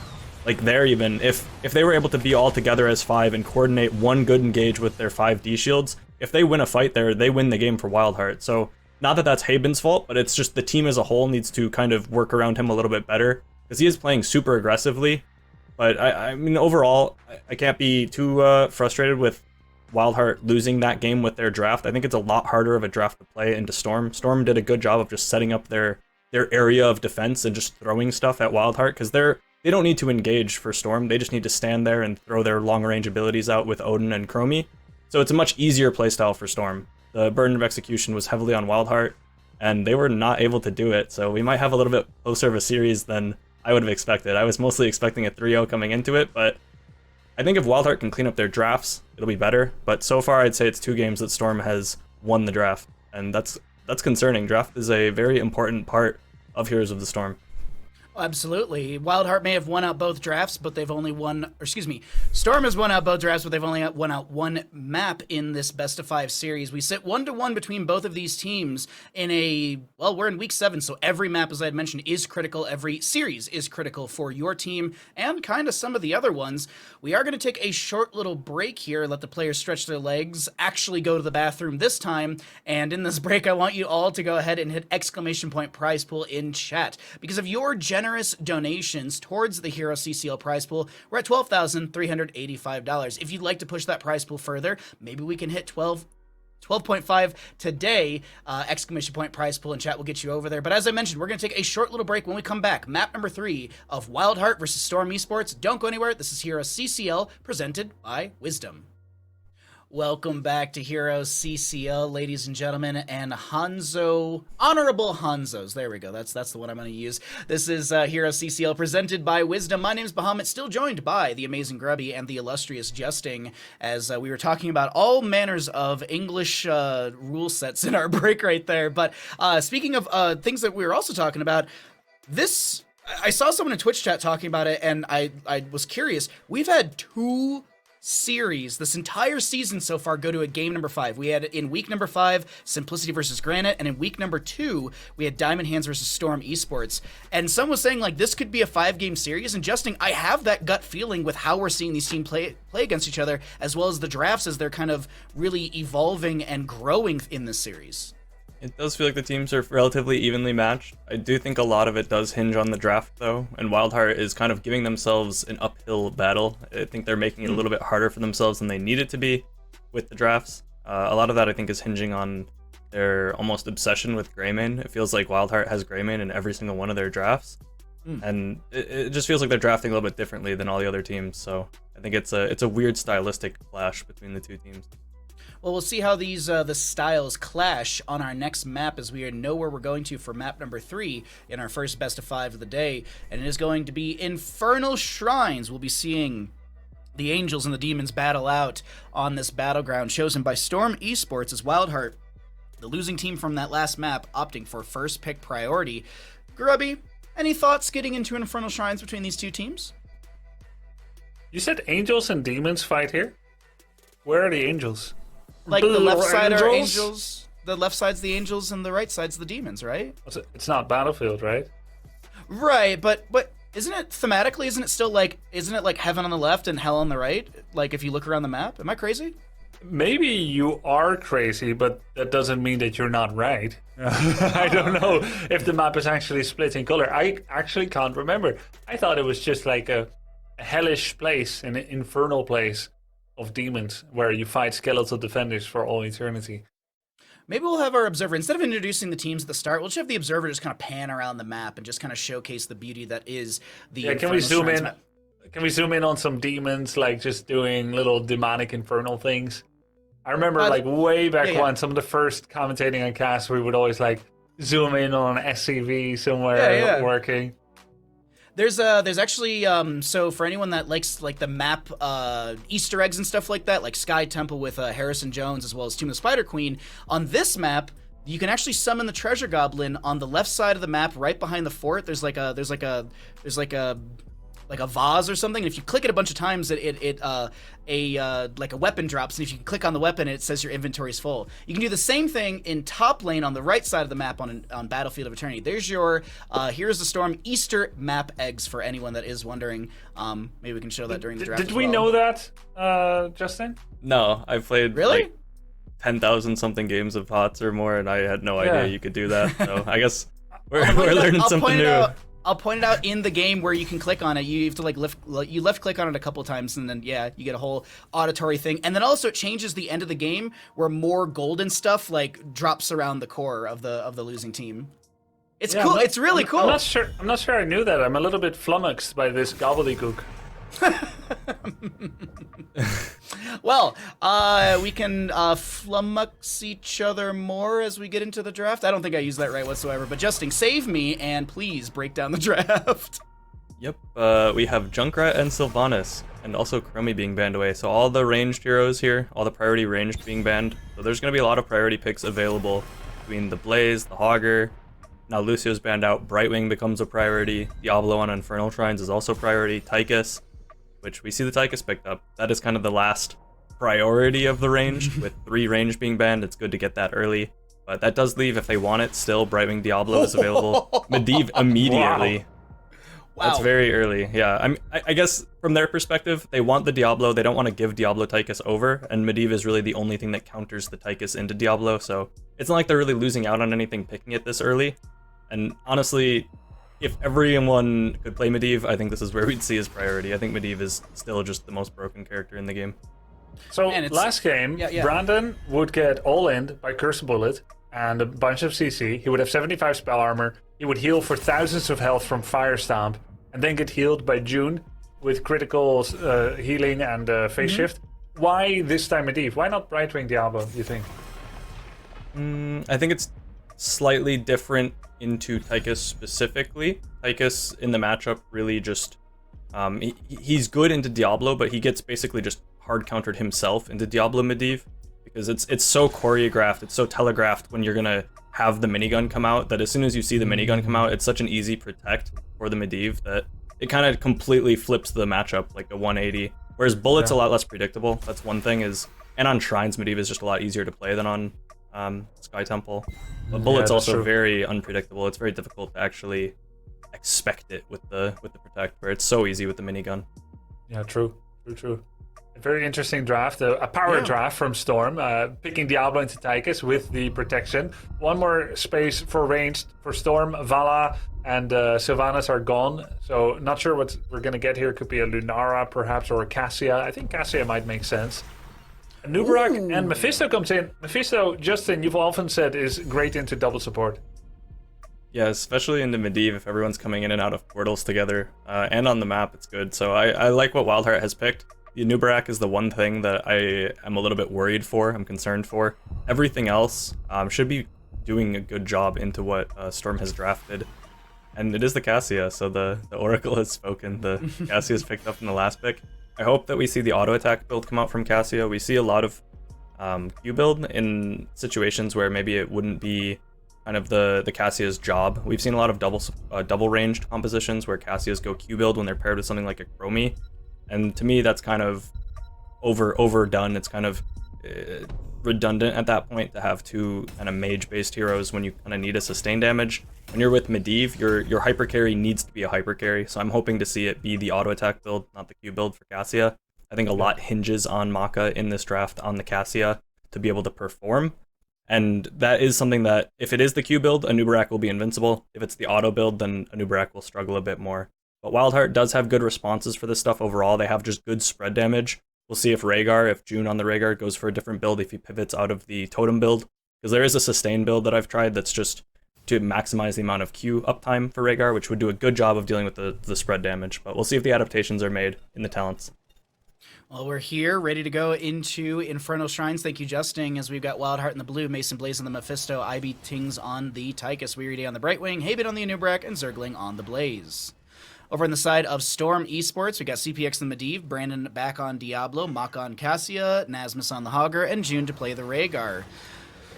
So, it's hard for me to vote against a Medivh here, especially a Medivh with Diablo. CPX has done a pretty good job with the Medivh. I think Justin is completely correct in that a lot of this hinges on Maka on that damage, and it is going to be that charge strikes that that was being discussed as well. So I'm feeling the Storm Esports draft here, Grubby. What do you think as we are here in mid lane poking around, seeing Brandon put some pressure on Haven?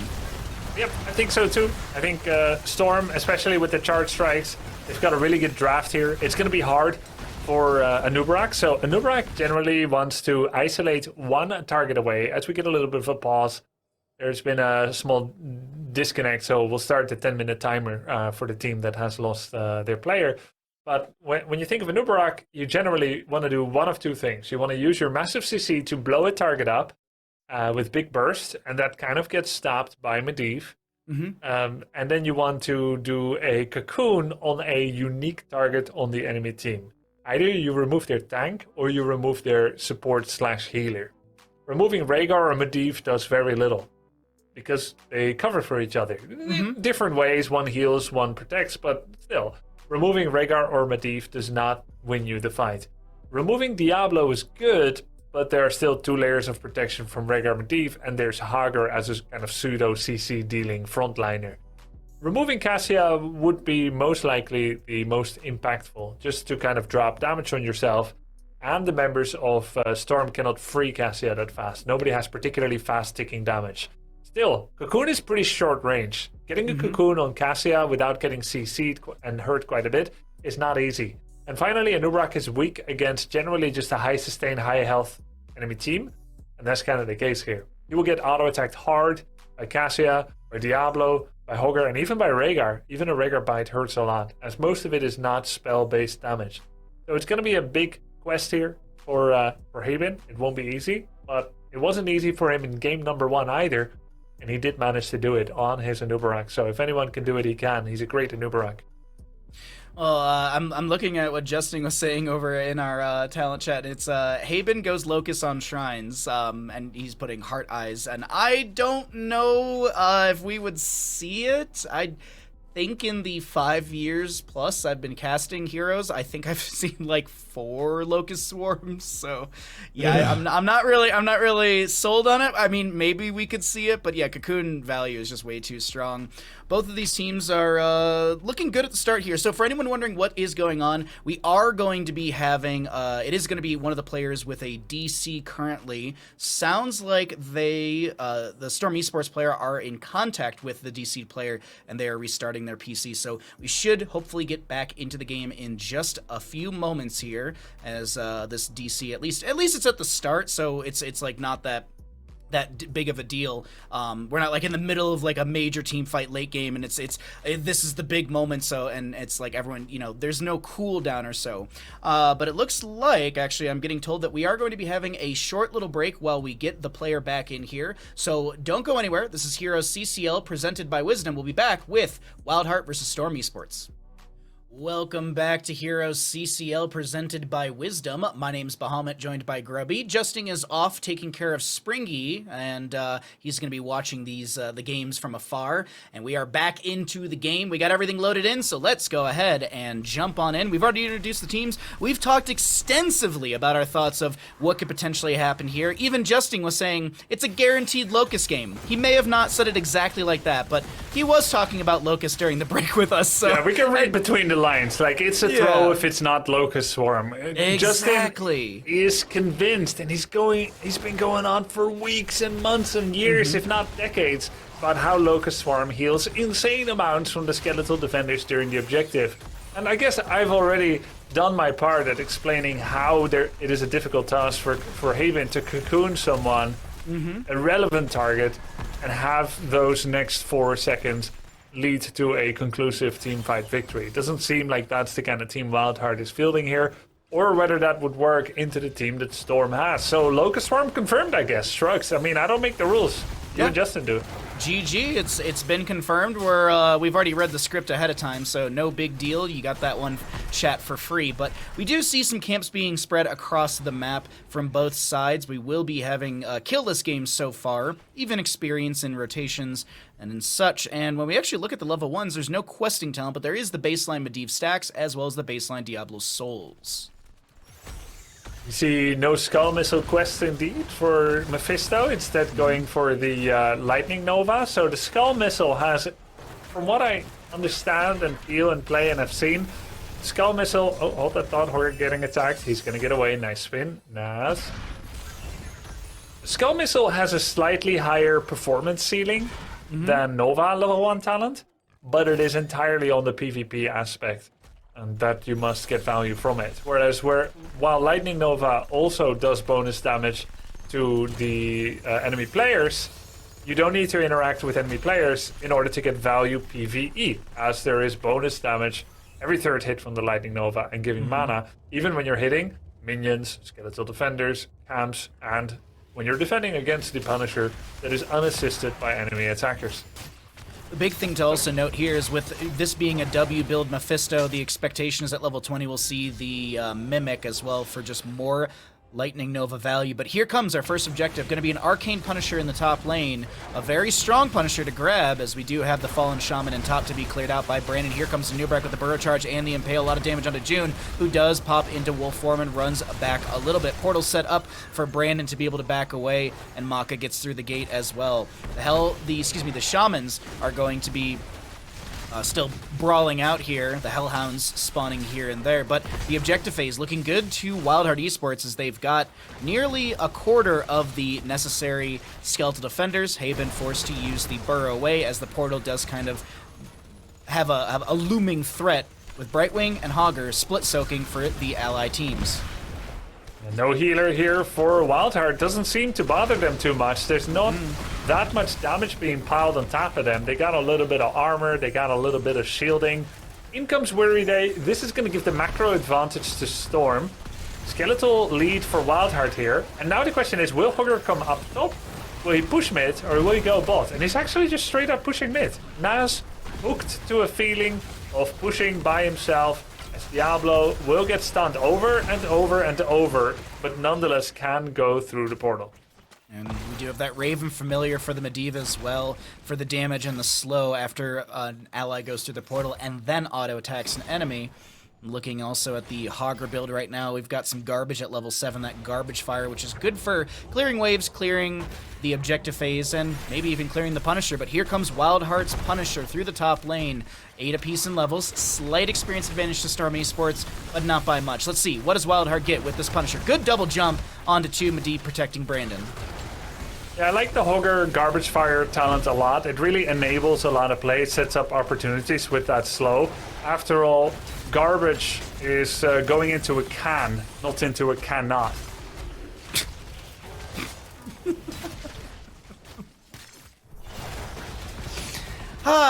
So Grubby, did you notice that the battleground is split between the heaven and hell? Have you noticed that? Yes, I saw that. I checked the beginning of the game and I saw it's angelic on the left. There was a rather angry comment in the wisdom chat that said, does he even play the game? Yes, Wow. I have played this game once before, and I did not notice that it was angelic That's on rude. the left side. That's Yeah, rude. no, Grubby's it's out cool. here winning Grandmaster games. He doesn't have time for map lore. He's gotta hit the enemy. That's why Grubby is such at a high level. That's why Justing is at such a high level. Meanwhile, I'm out here playing Falstead just staring at map lore. No, it's cool. It's cool. I'm unaffected. Thank you for protect. Always. Level 10 is being reached here. No kills on either side yet. That first Punisher did a decent amount of damage, but it was a frozen Punisher. And Bahamut, we've seen frozen Punishers do so much on this map. Taking down entire fort plus keep wall. Keeping their fort at 95% health for Storm Esports is fantastic. That's a good defense. Yeah, that's a really good defense. Some of the Sylvanas weekends we've seen, or Sylvanas games on this map, we can see a Punisher, or even on a Battlefield of Eternity, we could see the Immortal pushing beyond the fort, actually, with that Sylvanas amplified power, but no Sylvanas in this game here. Last little lore thing, at the top left of our screen right now, there's that sword right above the fort. If we can just pan to the left just a little bit. Oh, actually, there's a fight in bottom lane, so maybe let's talk about the fight. We can look at map lore later, as we do have Blaze getting dove on by Brandon. Good overpower. June, not able to lock anyone down. Haben, look at the angle that Haben's coming in at, trying to find June or Maka, but Brandon kind of anchoring forward as that Diablo. Yeah, he was looking for a Locust Swarm engage, but then he realized he mispicked, went for Cocoon, and was like, well, I can't use this here, so he went back. And Hogger and Brightwing will match out in the top lane. Mortar Punisher for the bottom next, and Medivh. 12 stacks in the Medivh right now. He hasn't died, so no reset, just slow stacking for CPX, but he is playing it slow and safe on said stacking. Better not be as slow as he stacked his Thrall quest on level 1. Youch! Yeah, zing! But maybe he will get it. And it is quite important. You want to have that quest by level 16. So you can have a ley line seal like every 10 seconds. I gotta cut you off. Mephisto's 10? Kind of just came out of nowhere. Unless we see the level 13 for cooldown reduction with regeneration globes, I'm not a fan of this talent. Really It's not. a scouting talent. It's it's like using Apocalypse for scouting. It's a Tyrande Owl. It's the horrible thing about this talent, in my opinion, too, is if you get interrupted while channeling, it puts it on a full cooldown, not a 10-second. Like really? even if like I've actually had it happen to me quite a few times. Because you channel for 2.5 seconds. And so if that gets interrupted, you're just on full cooldown. It's awful. Ancestor healing onto Medivh, who does get the protection. Valkyrie from the Cassia will be coming through. Unfortunately, I'm sorry, Justin, no Locust Swarm, is the Jet Propulsion's just shy. There's the Consumed Soul. Woo! Dealing like 10 more damage than a Phoenix ult. My, what a great ult. Everyone got slowed. It prevented them from mounting up.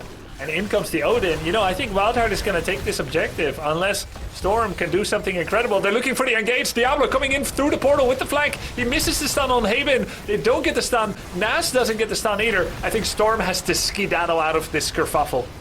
They definitely need to leave because there's so much pressure into the top lane. That top lane fort is going to be going down, but Haben wants to go back in with another burrow. Portal out for the allies on the side of Storm Esports, and right there, you can hear it on the map. That is going to be top lane fort to fall to the Fallen Shaman. Good split pressure from WildHeart, who are technically down in experience, just now hitting their 13. Yeah, nice job there by WildHeart. No doubt, thanks to the Durance. The consumed souls is how WildHeart got that. No doubt at all about that in my mind. As Brandon keeps trying to engage on the Nubarak over and over. There's a cocoon on Medivh. Is that? No, it's I don't know. Just random obnoxious cocoon. Ooh, that's a good jump for the side of WildHeart. The fort does go down. Brandon could be the target as the polymorph will be out from Weary Day. Punisher around 58%. Looks like there's a mid lane gank onto Hager. I think he actually was shy on the bounce right there, I think. Seemed like he canceled it, but he might either he canceled or it seemed like he was shy. Yeah, I think it might have just been a cancel. I have kind of a mental map of how it went, and maybe I did get... Wait! What the hell? What? Did you see what June just did? No, I completely missed it. He dodged the boss. Huh. He walked towards the boss, it jumped on him, he bit it in the buttocks. And didn't get stunned. It gave him iframes then, huh? Yeah. Well, no, Sure Doggy is- Bite no? doesn't have iframes, but it does have some mobility. And he used that tiny mobility to dodge. I didn't know that's possible with Rhaegar. Oh, okay. I have to go back and watch this map because there's already a bunch of little things happening here and there that I've missed. And I did it a week or so ago with the Falstad play from Chili Mountain because I was like, all right, let's check out this auto attack Falstad build. Because all the replays for HeroesCCL are public for anyone that does want to watch them. If you're like, man, I wanna get better at a Hogger, you can download the replay, open it up, click on Hogger, hit L on your keyboard, and then you just lock to him and sit back and drink a cup of tea and figure out why he's such a good Hogger player. But now the mid lane siege is being opened up by the side of Storm Esports, and we have an impale onto Maka, but it's not enough to really threaten. And I think this is going to be what we're going to see a lot for the game. A little bit of siege, portal out, and kind of reset for more pressure somewhere else. Yeah, 4 forts against 6 forts, no kills apiece. More XP even for Storm. They're getting some things done, but it's not structures yet. How can they get a kill? Now, let's look at what they're getting from level 16. More leyline seals with the 3/9% CDR of the leyline seal ult on auto attacks and spells, respectively. We have the Enduring Will, that's normal. Diablo gets another Fire Stamp that slows and reduces enemy damage. This is the big one for Cassia. Martial Law, 1 to 3% percentage damage on her auto attacks. He's not attacking Zergling though. He does not believe in Brandon's engage here. Diablo's trying to do so much, and then he's like, team, what are you doing? The team's like, oh, but we thought we wanted to get a camp. Lightning Breath from Diablo is mitigated by the leyline seal of this Medivh, but it's still Medivh 24 stacks currently. Diablo, another Shadow Charge, more pressure onto Haben. Another objective phase will be in top. This one going to be a Frozen Punisher, 16 apiece in our levels, 0 to 0 in kills. This is a good series right here. Grubby, that's Consume Soul for Didn't like hit Medivh. 8th damage. The Shockwave from the Hogger does come through. I think that's the it for this engagement.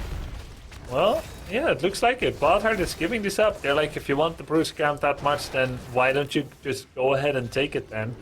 This Bruiser does nothing. It tends to attack the fort from the flank, runs into a minion wave, and just dies. It's a deny, unless Hogger pushes in with it. On the other hand, Hogger is getting attacked by 4 members. Does he have his spider senses tingling? Let's look at the top left. There could be a cocoon. Is that a good spin? It is not. I think he would have kept bouncing to the top, though. It was kind of risky to interrupt it. But anyway, CPX was here, and he knew it. And that's just a clean disengage. Valkyrie's up if the members of Storm Esports want to go fishing. Do you actually want to get into some comms here? Let's do Storm. In we go. Well, I'm not playing for shrine, just... I really wanted to. I have a stun I know here. it's special. Oh, never mind. Wait for my I'm farming cooldowns. them. I'm farming them. Just get monkeys. Just play shrine. I'm just backing out. Not flipping. If I drop, he'll wet me, so I'm holding shield for a while. Wait, okay, if you're not gonna I need do... to- Wait, mine in. Yeah, if I'm blinding Back them. over, I'm blinding them. hold on, Brightwing. Might be too far. A first one maybe? Go, Ivy. Blaze. Yeah. Hitting Ivy. Shielding Diab. I need help, I got web, I'm gonna need a portal out. Shielding 2. Have a stun. Shielding. Yeah. Yeah, I have shield. Blaze. Shrine. Back up. Please shrine. He's gonna have a reset. Whirling out. Go ahead. Coming back. You help Be too now, low. you help I'm coming now. up there. I have shield. Oh, I'm. Shielding Diab.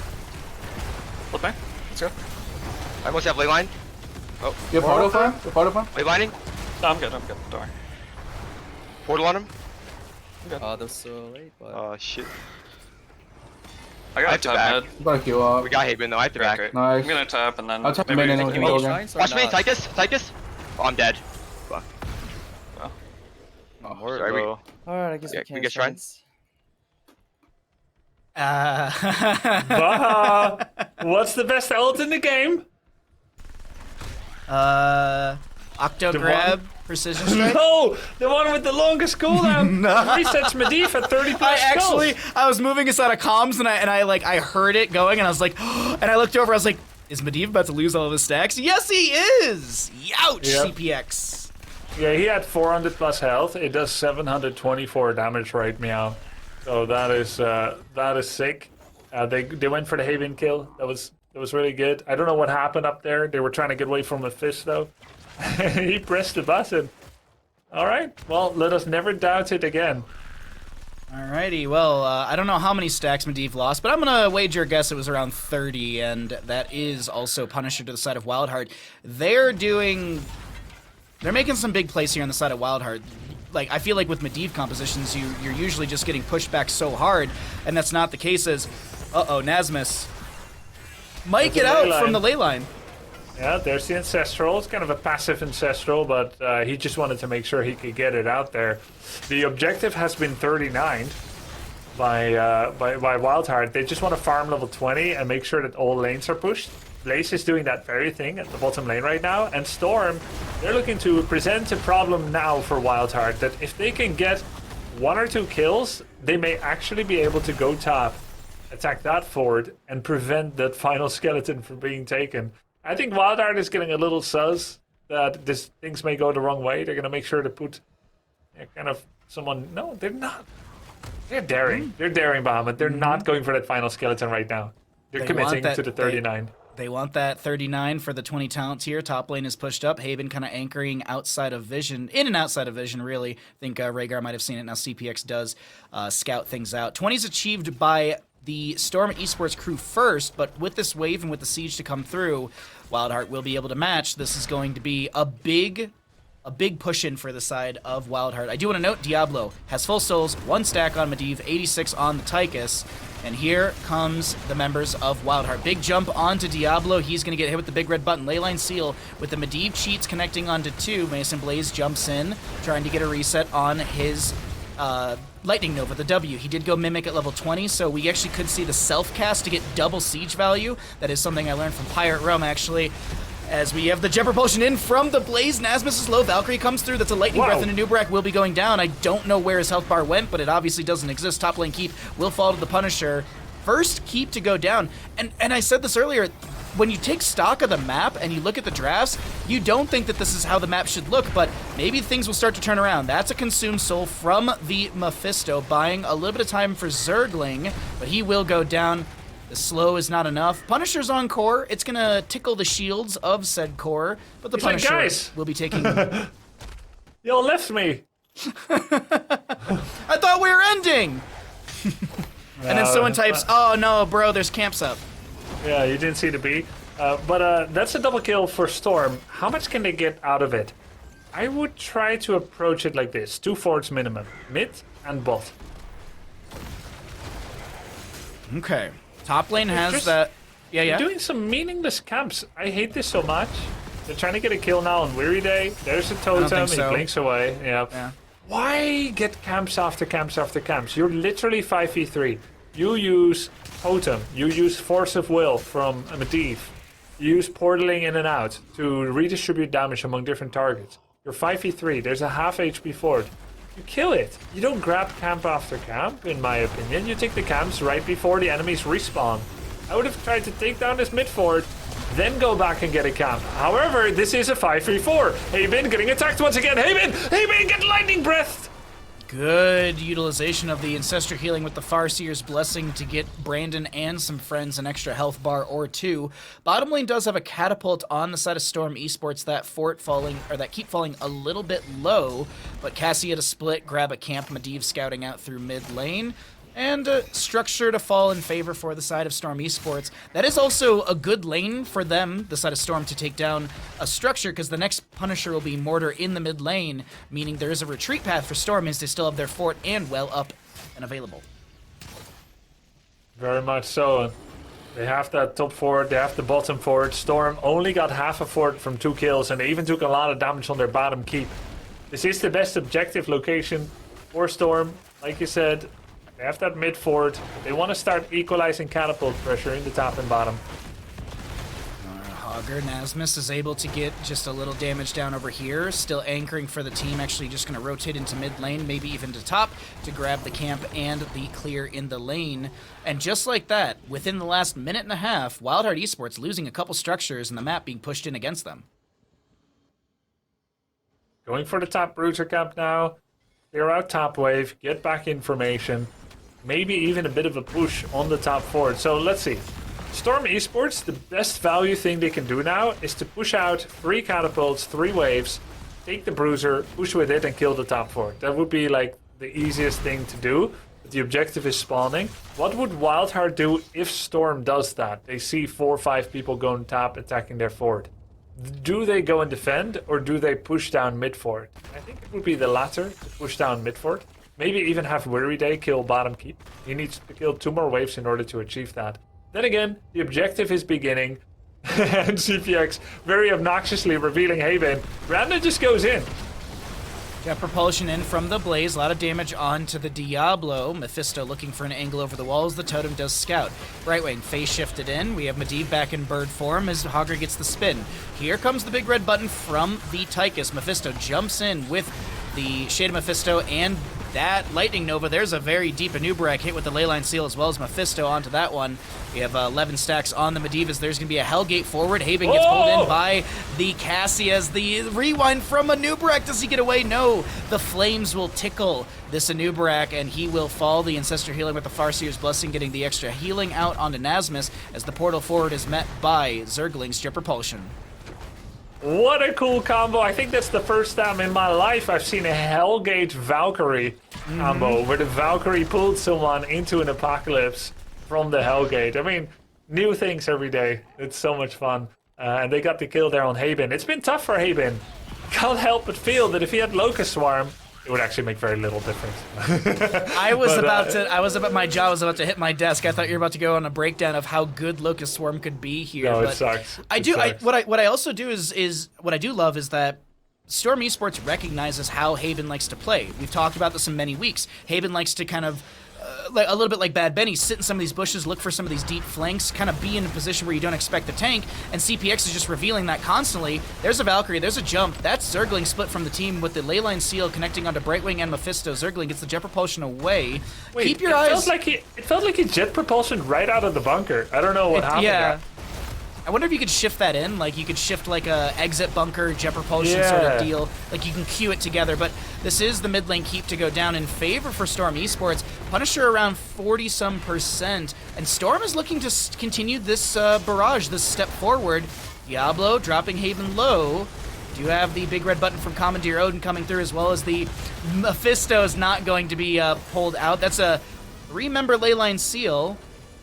Actually saving them from Lightning Breath a little bit. If the members of WildHeart can turn around this fight right now, they could actually go core through mid or through bottom or top because they just got the bottom lane keep. They've actually got catapults on the enemy core. It's a Blaze for Hogger trade. Anubarak goes in. Maka's seemingly the target, dropping a little bit low. Brandon steps in. Mephisto, Mimicry getting a lot of value here. And that is Storm Brandon backing away. Oh, Ancestral! Mephisto tries to get the Consumed Soul, but Ancestral spreads to too many allies. Catapults on core though. There's 2 catapults Yeah. on core. Third one, Minions. fourth one coming in. The core is getting hurt. WildHeart wants to buy as much time for catapults as possible. Any extra core damage could help them in the future core all in. As Storm is getting away with the portals. Catapults have been stopped for now. 22% is the tally. Top 4 is still with 367 life, which is actually 1.5 Diablo auto attacks. Diablo is our main measuring stick of all things in CCL. I can't wait to convert all of my baking needs into Diablo metrics. Like, oh, how many cups of flour? You're gonna need 1/256th of a Diablo. What degrees should I put the oven on for a nice Hellgate? Hellgate. Actually, you would put the oven at 5% Diablo HP temperature because he's at 9K and you want 450 Fahrenheit. So That sounds about right. Grubby with the quick math over here, as our next objective is going to be Frozen Punisher top lane. WildHeart Esports still has their fort in the top, but I'm just doing the math really quickly. I'm just clicking on it, actually. But the math is in, and we have 367 HP on the fort through top, which means WildHeart still has the well available, but that's just a couple Cassia auto attacks. Actually, I think she might be able to hit it with, like, 1 auto and potentially get No. 1.2. I saw her auto attack jump to, like, 360-something, and I was like, oh, okay. That's the splash from charge strikes. And, oh, yeah. It's true. If she preps her charge strike, she can auto it once. You're quite right. Aha! I did math right for once. But Medivh is doing that annoying thing, constantly scouting out Haben.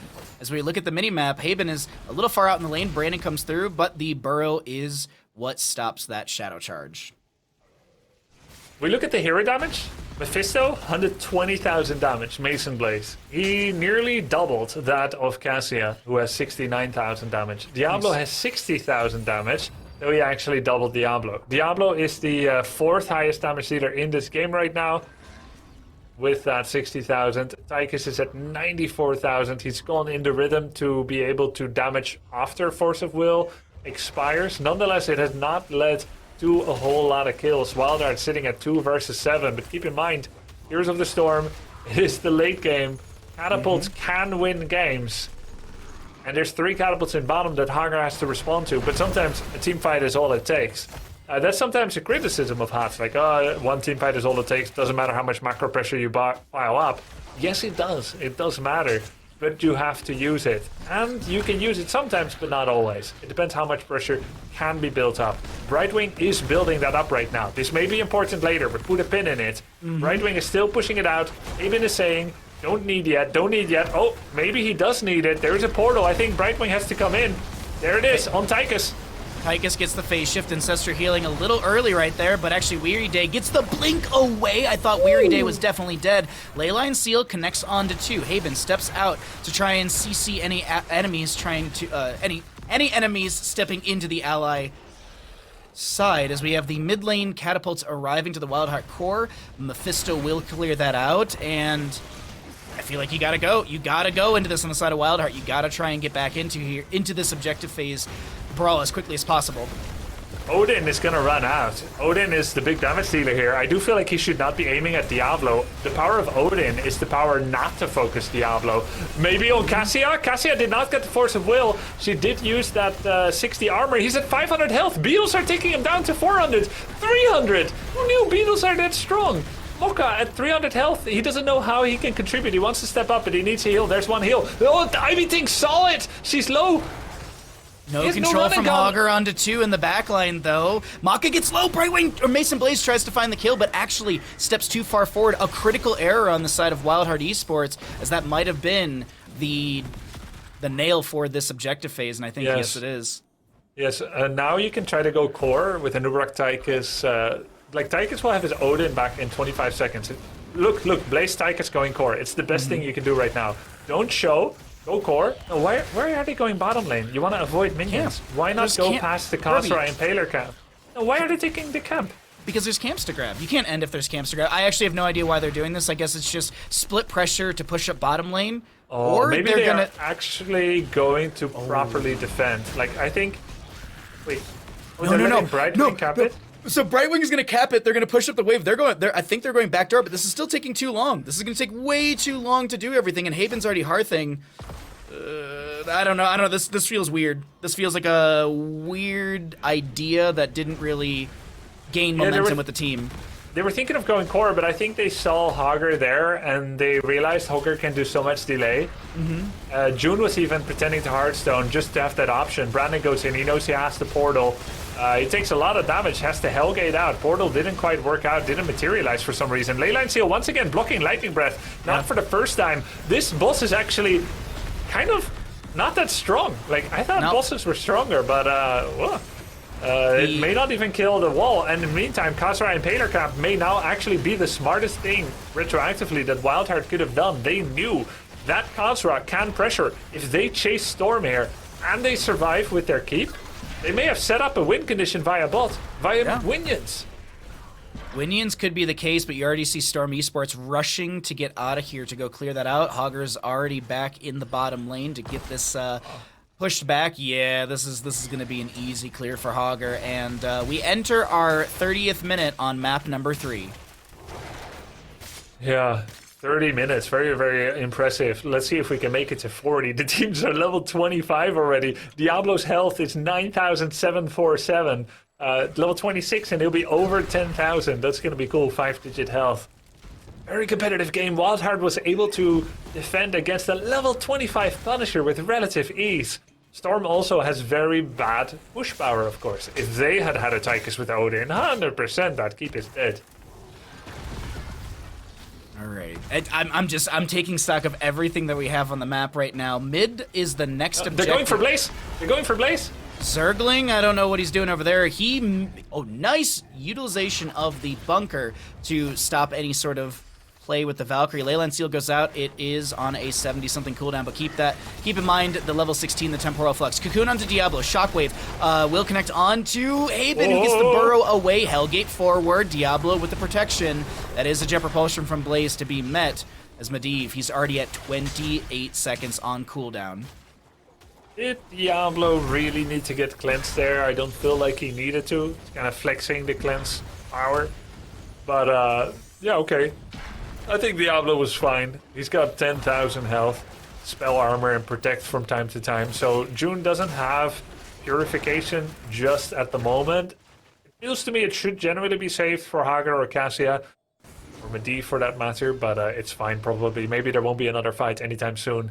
Meanwhile, catapults are absolutely gonna be able to annihilate cores. They do 1,400 damage. Yep. The core only has 27k HP. So how many catapult shots does it take to down a core? 20. Just 20 shots and the core is dead. I was looking over at the Mephisto damage right now, the heroic Mephisto damage. It's crazy, yeah. It's a lot of poke damage. We sit 2 to 8 in kills. You actually brought up something earlier, Grubby, and then there was a team fight that did break out. You had mentioned that not all games like the kills are like, oh, because Storm Esports has 8-2 in kills, Storm Esports should win this. The first map in the series, I believe it was 14-10 in kills. WildHeart lost, or excuse me, the second map. WildHeart lost that map, and they had the most kills, actually. So it's one of those things that's just like, kills don't equate to who's ahead. Structures, I lean a little bit more into structures on that one, because this late game fight could be everything for either side. A good team fight for either team. There's a win condition for both. We'll see what happens here. Next shrine activating, middle of the lane. And we were here 10 minutes ago. Middle lane once again. Still mid-fort is up for Storm. Yeah, that's good. Credit where credit is due. They still have that tippy-tap fountain. They're going to have to fight through an Odin, though. Let's see when Ivy Tinks actually sieges up. He already does. 34 stacks on the Medivh for his baseline. We have the infinite spin attempted by the Hogger right now, 26 apiece in levels. Diablo goes in with the Shadow Charge. Jet Propulsion from Blaze does not connect. Hogger getting some good value. Meanwhile, look at Brightwing on your mini-map. Brightwing is pushing up the bottom lane. The longer this is delayed, the better it is for WildHeart, because minions do end game here. Mason Blaze steps in, or at least Shade of Mephisto's forward. There's going to be a ley line onto 2. On the bottom of our screen, we have some pressure onto Diablo, who gets the portal out. Brightwing still pushing up the waves. These catapults catapults are chunking as Brightwing tries to get the shielding down on the core. You can actually already see that's falling really rapidly. Consume Soul popped by this Mephisto. It does slow down the enemy. Big Ancestral there. I guess that was the second proc. I thought I saw only the first one come through. Hogger does clear things out in bottom as the catapults are getting significant damage on the core. Hogger has really good control, or at least the assumed control is there for him, as the objective will connect for the side of Storm Esports. Now, what does WildHeart do? Do they just all in for a backdoor? Yeah, you have to. There's no two ways about it, and they're going for it. They got another 12% from Weary Day's push. They also managed to have Hogger disappear from that. Oh! Mason Blaze is dead, right? He's gonna die, but so is Circling. Shockwave missed. There's no bunker. No way. No way. No way. This is actually WildHeart taking map number 3. Leyline Seal. Wow, what an ending.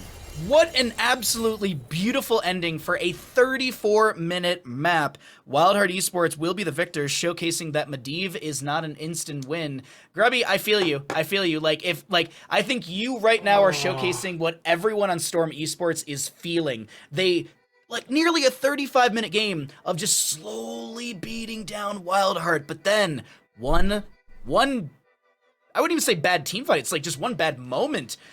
It just all falls apart in favor for the side of WildHeart. Man, Justin, this was a really fun map, and I really do think that probably the top clip, at least at this point, is the ending from this map right here. Yeah, the ending was absolutely insane, but I want to also look at how they got to that point. WildHeart initially taking control of the start of the game, getting 3 objectives in a row, and a lot of that is due to Mason Blaze and them all prioritizing playing for the spread damage.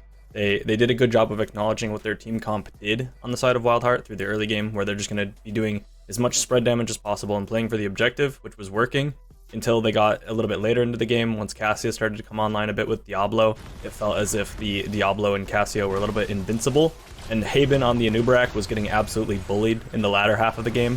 It felt like he didn't really, that he wasn't able to adapt the playstyle, and we'd mentioned it, that playing Anubarak into Medivh or into double support in general is very difficult, because you typically want to go for a cocoon onto the support who can save and then look for a one-shot with your combo.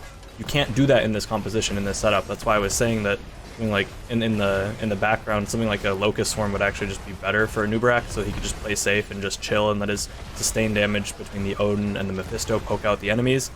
And that wasn't the case, and Haven was bullied quite a bit throughout this game, throughout the second half of the match, just getting picked on over and over and over again.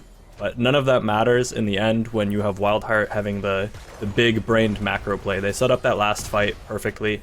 They had such a good setup. I'm just going to be waiting for the replay so I can really go into depth about that, but everything up until that moment was just super close, super back and forth. The issue for Storm's composition is they don't have the greatest engage. They had APOC, or not APOC, they had the ley line without the APOC with the Flame Breath, which we saw they weren't quite as coordinated with that as they should be. There was a lot of times where the ley line was actually saving them from the Fire Breath, where if they had the ley line and APOC, which is kind of the traditional combo that you see in the Medivh and the Diablo, I think this game would have ended a lot quicker and Storm could have been able to secure the win with how they were playing the fights. But they just don't have good engage and they don't have good siege, so even when they get those late game objectives, it doesn't matter. And it really just came down to better decision making by WildHeart. The team fights, you also had Haben finally in the last fight, who was playing a lot safer. You could tell that there was some change in strategy for them, that all they needed to do for Haben on the Anubarak was just chill, just play a little bit farther back and wait for Storm to engage onto him. Which we did see in the final play, and this is such a drawn out game. So many objectives back and forth that just couldn't end the game, and so many small decisions by both teams that could make such a huge impact. The last fight was really just the most important moment, so I'm gonna go ahead and wait as we're about to turn over to that. I believe it's well, I guess not. All right, well, I'll just describe it real quick. The last fight was the most important thing. The Brightwing splitting bottom to create the pressure to pull the Hogger was super important. That created a 5v4 for WildHeart, where they can finally actually win a fight.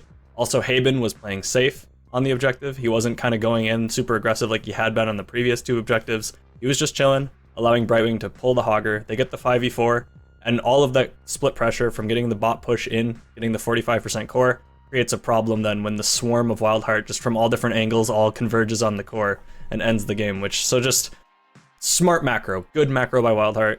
That last moment, really all that mattered in that game overall for both, like, that was the defining moment, and good on WildHeart to have the big brain plays to finally close it out. We could see ourselves entering into a map number 5, but of course we have a 4th map that we have to, of course, jump into. So let's go ahead and find out where we're going to for map number 4. It is going to be WildHeart Esports choosing the map of Battlefield of Eternity. So another Hell versus Heaven sort of matchup here on Battlefield. And this will be first pick priority going over to the side of Storm Esports as they chose that as losing side. Yeah, Grubby? Yeah, there's angels versus demons here too. I didn't notice. I thought it was just a random generic battlefield. Yeah, you know, it's crazy that the Diablo-based maps have some sort of like heaven and hell motif. That's kind of crazy as a development thing, but they must have their crutch with the whole hell heaven thing? I don't know. They must have stolen it from Diablo Immortal or something like that. But this is going to be our 4th map in this first best of 5 today. And as we've been talking about throughout today's broadcast, and we will continue talking about this, every map, every series really, really matters, not only for the teams that are playing in the actual series, but other teams are affected by wins and losses of other matchups. So there's a lot of moving parts here in Week 7, and we'll continue to try and keep you all up to date as how everything looks. But of course, what it's looking like right now here, Justin, is a map number 4. I'm excited to see us going to Battlefield. This is a map that I don't anticipate to go to 34 minutes again. I don't think it will be that drawn out. BOE is the one map that, since the XP changes, doesn't even get to level 20 that often. The objective is so strong here that you can end the game before level 20, which most maps don't end that quickly. This is one where if you pick up something like a Sylvanas, or you just have a composition that can fight them off the immortal, they can almost single-handedly end the game if you can protect them, if you can get a big enough shield around level 16. So I'm expecting this one to be a bit more explosive in the mid game and a bit more decisive for either team. Likely not won through cheeky macro like WildHeart did in the last game. We'll see what the bans are going to be. I expect Sylvanas ban in here as well, but will we have any priority onto Greymane or Li Ming or even Lunara, Tychus? These are all heroes that race on the map fairly well, and I think these are the heroes that often do slip through. Vala's another one. I think in comparison, when you get scaling levels, I think Greymane just from level 1 onward kind of scales better, because Vala does need to hit those Qs if she's going into that puncturing build, Grubby. Yeah, that's true. And sometimes you can either choose to stack your Q or hit the Immortal during those times, and it's kind of like a choice. Generally, you'll hit the Immortal if you have Monster Hunter. But Vala also with Q build is not the best team fighter.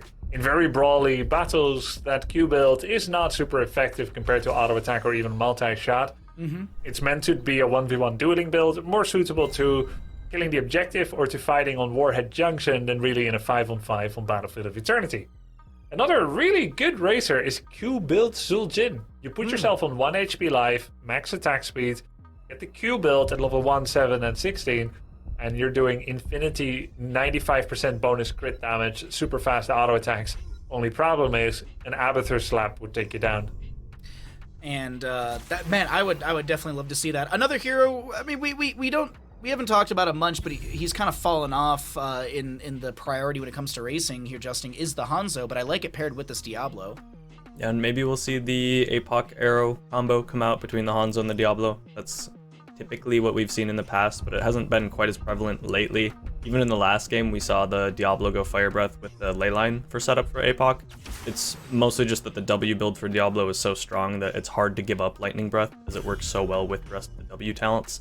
But I'll be curious to see if this is the game where we do see that combo again. It is difficult into Brightwing, because if you don't hit the Brightwing, she can just instantly cleanse everyone with her AoE cleanse. So there's an argument to be made for the Lightning Breath. And they do have Chromie Blaze picked up. I'm expecting a potential Hogger ban from Storm, unless they're worried about something else from WildHeart. But I'm glad to see WildHeart take the Diablo, even without pairing it with the Brightwing. The Diablo has felt like just such a problem in the hands of Brandon on Storm Esports. And I like the Garrosh to be removed as well. A strong counter into Diablo. Also a strong counter into any sort of like dive play as well. We could see still that Hogger coming through. Yrel will be banned away. Surprisingly, Grubby, she's fallen off a little bit, but like Diva is something that I feel like we saw a lot in the past, and she's just really just gone in comparison to like Leorix, Blazes, Dahaka, as well as Oh, She got nerfed a little bit, She did, yeah. unfortunately. We kind of knew there was going to be a heavy melee attribution here from WildHeart. It's not enough to remove Garros just to protect Diablo, who can be countered a bit by Garros, because Hanzo kind of poops on Garros, especially at 16, but in general, he does so much damage and Garros can never catch him. So it was obvious they wanted to go with a heavy melee. Thrall here makes sense. I don't think they're going to do it like that. Mason Blaze on tank, Haven on Thrall. They're probably going to swap, but let's see. And then Muradin Cassia comes out. So Cassia's both good and bad into Thrall and Rhaegar. The blind is pretty good. She's good into melees, and she kind of worked well last game. But she's also quite rootable and stunnable by everything that Diablo, Thrall, and Hanzo do. So I'm a bit worried about the Cassia. Her job is here to protect in a brawl. Chromie is the poker. Muradin Blaze are the wall that you cannot get past. But Cassia lacks the same range that Chromie does. So I'm not 100% sure how that's going to work out. I like WildHeart's draft a little bit more. I'm leaning into WildHeart as well, as we'll see some swaps here, but as these swaps come through, Justin, thoughts on the draft? Yeah, really strange by WildHeart with a bit of a swapperoo there. They've got the Thrall as their actual offlane, most likely, unless they're going to have Lunara just be in the offlane, which isn't terrible either. Lunara does an okay job as a ranged into all the meta offlaners right now. She would do fine into Blaze. It's a weird setup. I wouldn't be surprised to see WildHeart go for a 3-2 in the early game, especially because you can't really siege into Chromie. So trying to 4-man bottom doesn't make a ton of sense unless you're hoping to get crash stacks on your Thrall and have a Lunara top, which is less expected. So I'm expecting to see a 3-2 split from WildHeart. One thing I'm a little concerned about is maybe the priority on the Diablo might be not quite as warranted here on this map in particular. BOE, as I mentioned, is a map that ends very early. And Diablo typically isn't a super huge powerhouse until he gets his souls. It's not really until later on in the game that he starts getting extremely tanky and becomes a huge problem. And a lot of the time, games are almost decided on BOE by then. So I don't think it's an auto win for the team with the Diablo. I think it's going to be a close fight for both these teams. Alrighty, well, let's see what happens here, because on the left-hand side, we got WildHeart Esports looking to close things out in a 3-1 on Battlefield. Over on the side of Storm Esports, we're going to be having them try and take us to the third best of 5 that actually goes to a game number 5 through the map. As we take a look into the top lane, just if we can get the observer to like move into the top lane really quickly just above the fort.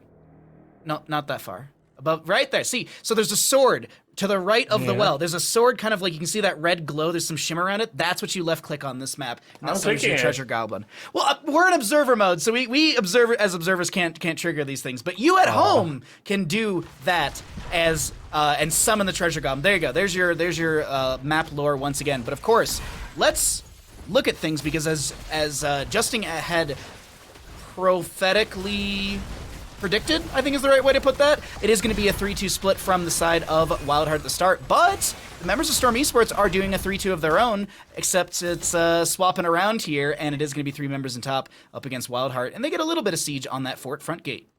Yeah, it looks like CPX on Chromie did a much better goalkeeping in the bottom lane, almost all by herself, but with Muradin helping, than Lunara did at the top. They lost more than half a tower. The Storm still have that Blaze Brightwing in top. It's so funny because there is nothing that actually says that there should be 4 bots for both teams and 1 top, but that's just how Storm League does it. And it's just to keep it simple, really. It's a deliberate simplification and dumbing down of the game. Why Hanamura 4 bot? Why on this map 4 bot? Praxis 4 bot? But that's not actually how the game works. It shouldn't be, but just easier for Storm League. In competitive, they'll love to see these different splits. Oh, that's a really clean engage on Cassia, but nice save from Brightwing. And now the turntables, and Rhaegar goes down. Nice turn there by Storm. Really well turned around by Storm Esports. I thought WildHeart would find first blood, but it's Storm Esports who do come through. Tables and turning, everything in between, with Zergling trying to push back. When we saw the Thrall pick in the draft, I actually really like this because of the level 1 Rolling Thunder. Thrall into Blaze, I think, it should be an easy time for the Thrall, so long as he's able to hit that sustainability with the Q into his Wind Fury. But now we're seeing a similar play into bottom lane, though 4 members from Storm Esports. Great polymorph from June right there. Haben was stepping up for the overpower shadow charge, and June denies it with a quick polymorph point-and-click stun.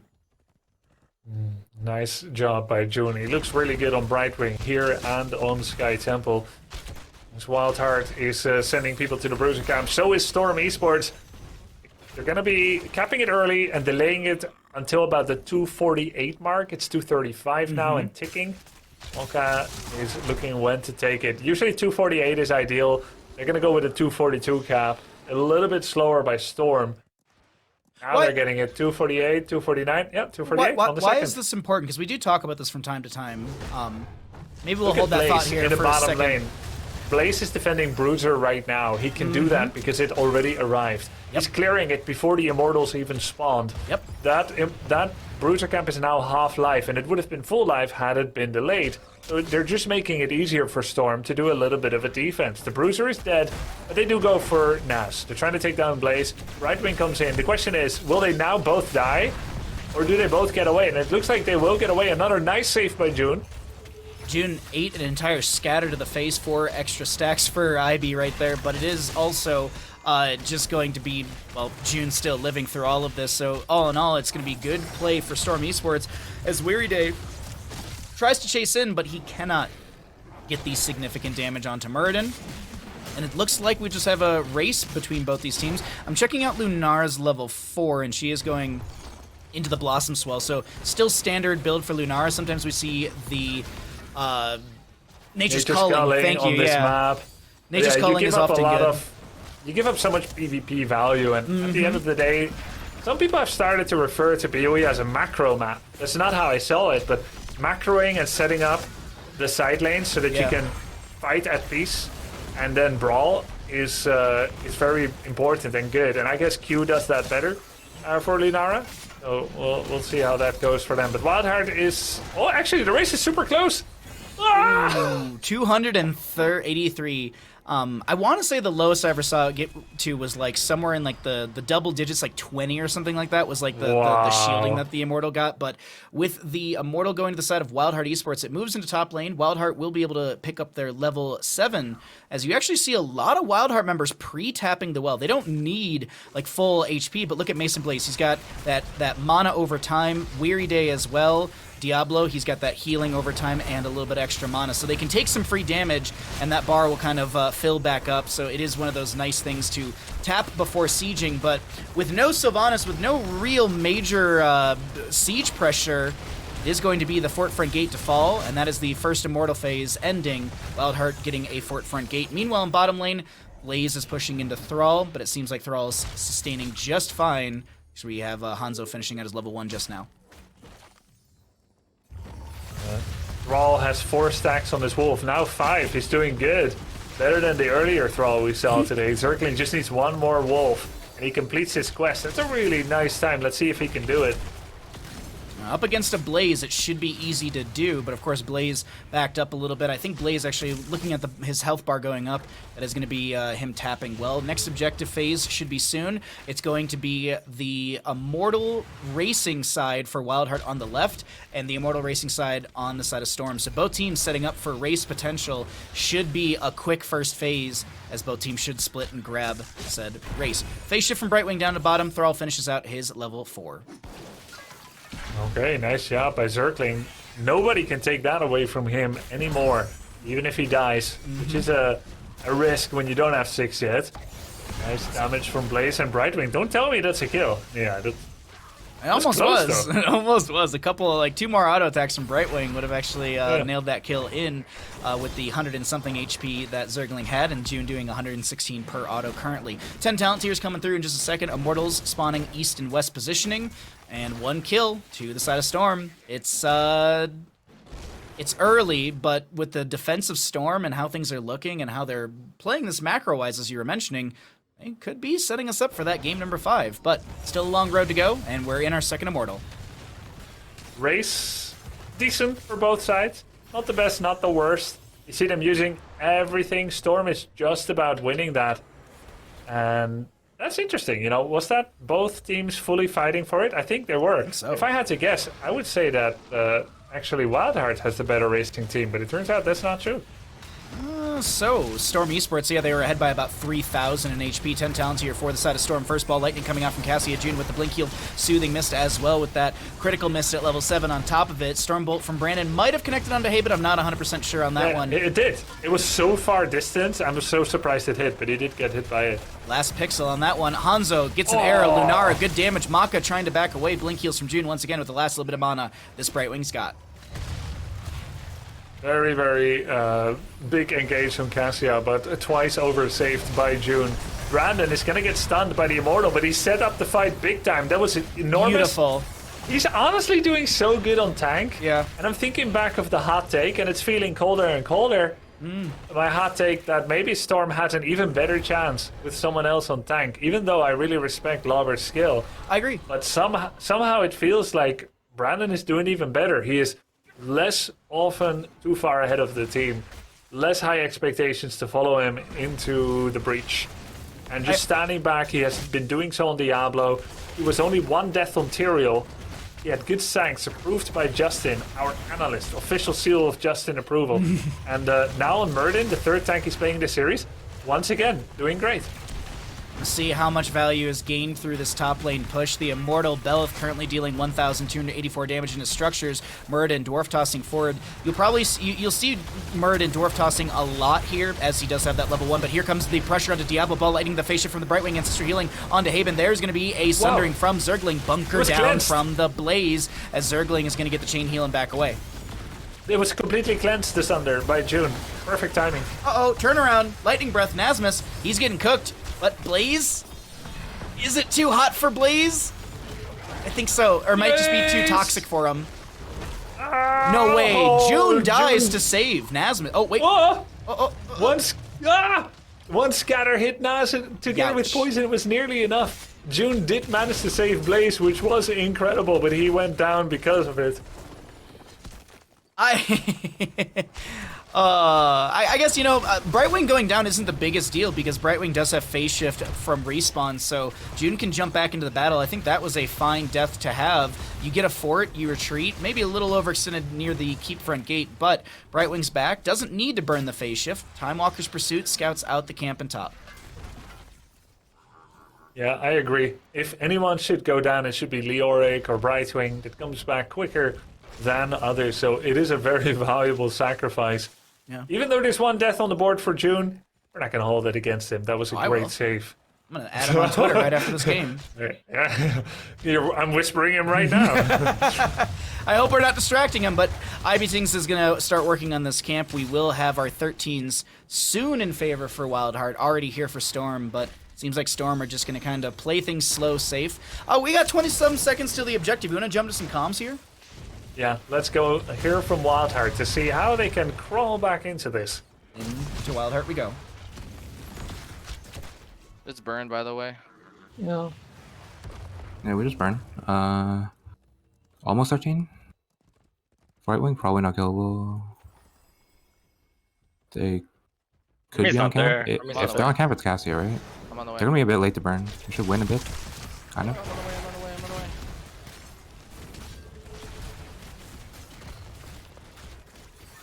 Close. We won by a little bit, but they were late. Watch my wisp. Yeah, watch my wisp. Please only 70개? 70? Yeah. Can we step up so they can't burn? There's a trap here. Please no E. I'm just chunking them. We need to clear top eventually. I'm slowly building the top immortal. Like, we just go slowly. Well, we have to deal with top, kind of, eventually. But... Not right now. Slab people. I need to go top soon-ish once we're fighting. There's a blaze on the right side. I'm coming back. We can watch out. Murden, look at Murden. Remember. He's far. Murden. I'm trying. Arrow on the back line here. Fighting. Kasha. Maybe Blaze, right? Or Cassie, yeah. I have a root. Just anyone in front. Okay, I burn. Yeah, burn. I need to go top. Yeah, you have to Purple. I defense? Defend. A lot to unpack in the comms that we heard right there, but it is actually going to be the members of Storm Esports still getting the objective phase. So much happening there in those comms. If Diablo went to the objective rather than casting a Firestorm, maybe? Nah, but it had like, how much did it have? 2,000 health? Oh, it was like 200. It was like 200. Yeah. So if Diablo actually went top, because he doesn't have Debilitating Flames level 16 yet. There's no damage debuff yet on his Firestorm. So I think even with Thrall going to save top keep, I think if literally all of them mounted up and went there, they would have had it. But who can tell in advance, right? It was nitty gritty, it was close. 16s are almost here for Storm Esports as they take down the keep front gate. That is an engage from Diablo looking for something here. Haben is going to be polymorphed, and that is a Time Walker's Pursuit just to check the backline from the Chromie. Thornwood Vine from Mason Blaze poking out here and there, but Storm Esports, they're mounted, they're backing, and they've got 50% off the bottom fort, about 25% off the top fort, or keeps, excuse me. Storm Esports, they're playing this slow, safe, and methodically well. Honestly, I'm really liking the Storm Esports we're seeing in map number 4 here. Yeah, I've loved so far how June has played this, I've loved how Mokka has played this, how Brandon has played this. CPX is not even being threatened, it's harder to judge. I mean, his shots are good, his slowing stance are good, but it's really impressive what June and Brandon have been able to do to stay alive here. And they've only lost 2 towers top. Bottom 2 towers are still up. Storm is in such a good structural position. They're going to now use the non-stop oil slick on fire combination with Chromie peppering Doom on cooldown. I think we might get the third 5-mapper of the season here, Bahamut.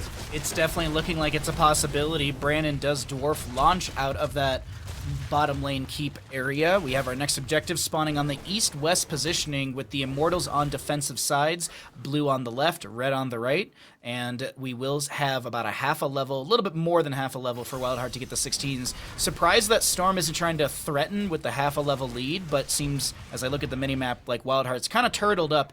This is the only time they're actually stepping out of their shell to get that experience in bottom.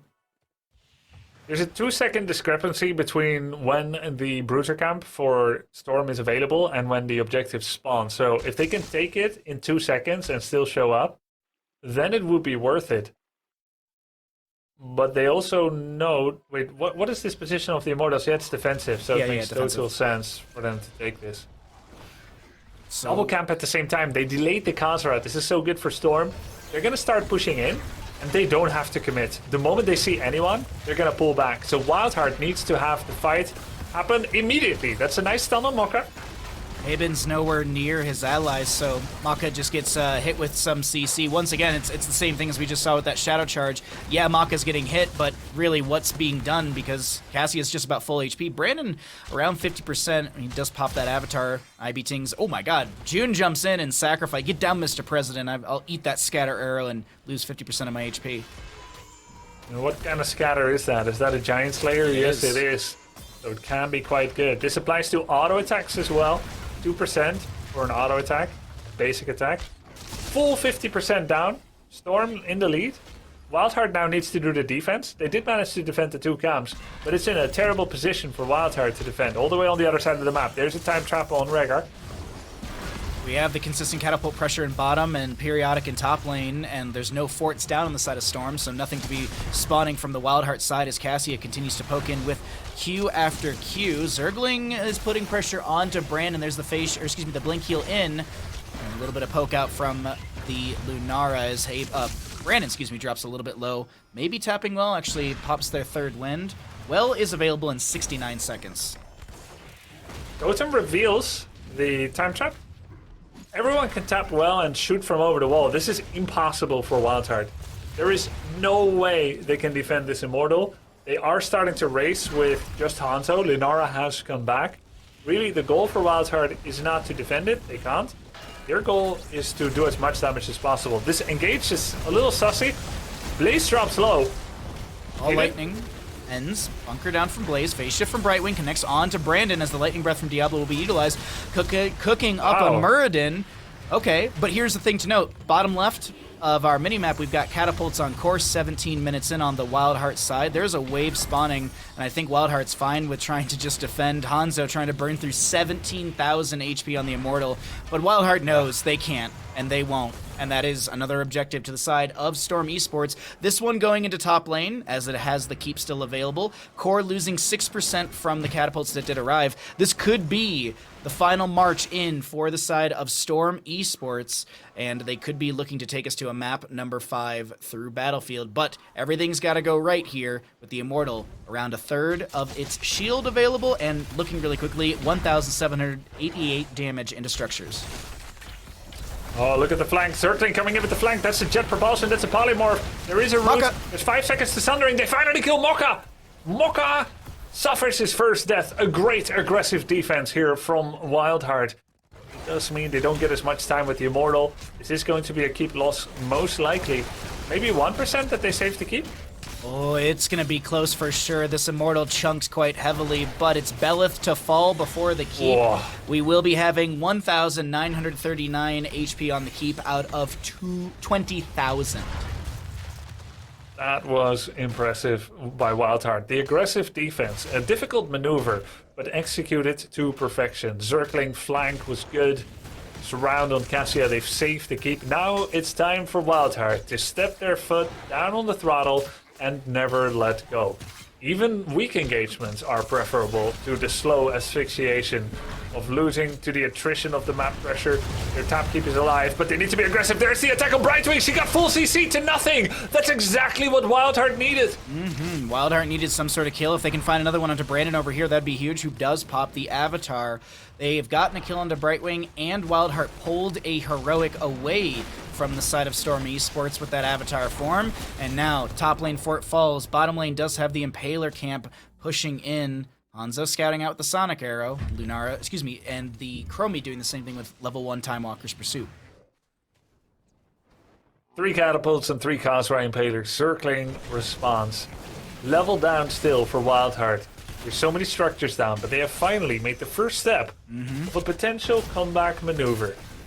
Taking down bottom fort would alleviate even more pressure, but that is not within their freedom or luxury to perform right now. WildHeart will need to make every single correct move at this time. They need to avoid an all-out brawl before level 20. They need to avoid getting backdoored. Nas is pretending to be alone here. Look at me, I'm a solo laner. If you want to have a chance to get back in the game, just gank me. But his teammates were there to check him. Now, with just level 19.4, WildHeart is up against it. Brandon, aggressive overtures. They shift in from June. Brandon is able to start working on this Immortal race right now. It does have that Sledgehammer from level 4 for extra race potential. About a quarter of a level to go for the side of WildHeart Esports to grab their 20s. They should actually grab it through the top lane, if I'm not mistaken. Bottom lane does have the Fallen Shaman. With that top lane clear from Thrall Lunara, that should be the green light for Storm Esports to step in and get the first half of the Immortal. Yeah, fantastic for them, because this position normally is not good, right? For Storm to attack that far, it's kind of a stalemate. But because of the camp top and the low keep, there had to be a defense by WildHeart, and it was well used by Storm. They also managed to clear the bottom camp against themselves. Now Storm, they've got all the time in the world. They can turn on the jacuzzi, get in their swimwear, and just chill with the margarita. And just say, we're not taking any visitors right now, we're just going to chill. WildHeart will try to come in unannounced nonetheless. They need to make something happen. Thrall's looking for a flank. Blaze is scouting out with the Oil Slick. Chromie checking the bush with the Sandblast as we have a Sundering onto Murder who does get the Avatar. He is very low. Lightning Breath from Diablo as there's a nice arrow from Ivy. Scatter gets the Cassia. Nice from Ivy. Huge scatter. Absolutely great play by Ivy Tinks. Perfect, pure aim. That's a 5v4 now. Now suddenly it's possible again for WildHeart to win this. Thrall engage didn't work because he did the deep flank, and he was in the right position. You want a deep flank there, but that made it hard for him to follow up on Muradin. But Ivy Tinks saves the game there with the Dragon Arrow and perfect scatter, taking Cassia down from 60% life, almost all by his lonesome self. I'm gonna check her death recap actually for Cassia, because that was impressive. Looking at it now, took 1,654 damage from scatter. You took 3,436 in 1.8 seconds. There was a little bit of lightning breath, and it was just straight up 2,500 damage from Hanzo. I'm curious, what's the overkill on it? Is it a lot?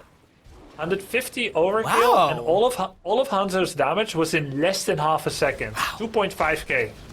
Well, speaking of damage, the Immortal has stepped into bottom lane, and while it has the shield, it attacks from range, dealing 2,044 damage. We have a little bit of shielding left. My math is roughly around, I think it's around like 5,000 or so points of shielding on the Immortal. Once that shielding drops, you'll see that golden swirl disappear, and Immortal starts to walk up. Diablo far forward, but that's a lot of damage on Maka. Maka goes down, overpower, Fire Stomp. Brandon gets the Dwarf Toss into a better position as there's an arrow from Hanzo connecting, I think, onto Blaze just outside of the bunker, but Thrall's very low. Zergling does go down. The Keep is taking significant damage, and will WildHeart continue to step in? Phase shift from Brightwing onto the Muradin. Aben, around 50% HP. Fire Stomping out, has full souls. I don't know if WildHeart ends here, and I think they're feeling that same thing. Haben gets one more Fire Stomp for any sort of dismount, and we see WildHeart back away. But the map equalizes in structures. Consistent catapults in bottom, periodic in top. The difference, of course, is that that Keep on the top lane is around like 9% HP on the side of WildHeart. Yeah, it has 25% of a Diablo health right now, that top left Keep, and that's not a lot. Brandon's the target of this fight, dropping to 50% as we do have a polymorph Rhaegar. Lightning Breath from Diablo, Phase Shift from Brightwing. That might have been the end right there. Now, Diablo does have souls. He will respawn in 2 seconds, but if Ivy goes down here, gets the agility, Dwarf Toss to chase in. Brandon, some scatters. Brandon's just trying to chase into this. This bullseye doesn't work out. Jet Propulsion, that's a dead Hanzo. That might have been the play needed for a map number 5. Storm seems to get a camp instead. I mean... Yeah? I think you should go core. You've got the 50 armor, bunker, Yarp? Yowzers! Yeah, just... Hashtag, just play it safe. Just play it safe and take all the camps and get the objective. I think Storm and WildHeart have a agreement to just have the longest series in total in the season, because we are about 25 minutes into Battlefield. I was joking around when Justin said that this map won't go like 35 minutes. I actually wrote to him, I said 31.5. I'm on pace to be right, 6 minutes away or so. You're on course. Wow. What a prediction there. Good thing. If I'm right, Justin has to buy me a pizza. He didn't agree to it, but he's not here to deny it. So, yeah, easy enough. Well, Storm's starting to race. This is very fortuitous for them that they get an early race, but like nothing is guaranteed, right? Like it's 5-on-5 again. You've seen Ivy Tinks on the Hanzo. He has true aim. Chat just caught up on the camps. Wonderful. Yeah, Justin said he'll buy me the world's smallest pizza. Hey, it's still a free pizza for me. 6 to 7 in kills, 22 apiece, as we have our first Immortal phase in favor for Storm Esports. But now the Immortals move to the race side. Blue on the right, red on the left. What is the play from WildHeart? Because they're the ones who need to make the decision. Very good location for Storm. A repeat of something of about 8 or 10 minutes ago. Again, you cannot block these piercing blasts from Chromie. They are piercing. They will go through every single target. And now, what is WildHeart supposed to do? This maybe? That's a huge thunder. Huge arrow. That's a great. That's a slowing sands. June, so low. Ball lightning from Cassia comes out. And Thrall, he actually wind furied in. Ancestor healing with the Farseer's blessing. Gets the extra heal to the allies. June dead for 50-some seconds. And just go core. Yeah? Don't you just go core? Like I would be right? screaming for core right now, but it seems like WildHeart are a little afraid of CPX. Look at Brandon. Oh my god, they've scouted this out. They know that Brandon's so far away, and there's also a catapult on core on the bottom left, but I think the WildHeart core should defend itself. Maka very low. Ivy's looking for the counter kill. Zergling chasing in. There's the insta-mount, but the root comes through. I don't know why the Cassie was so far to the left over there. Yeah, I have no idea. I mean, you're in a winning position here.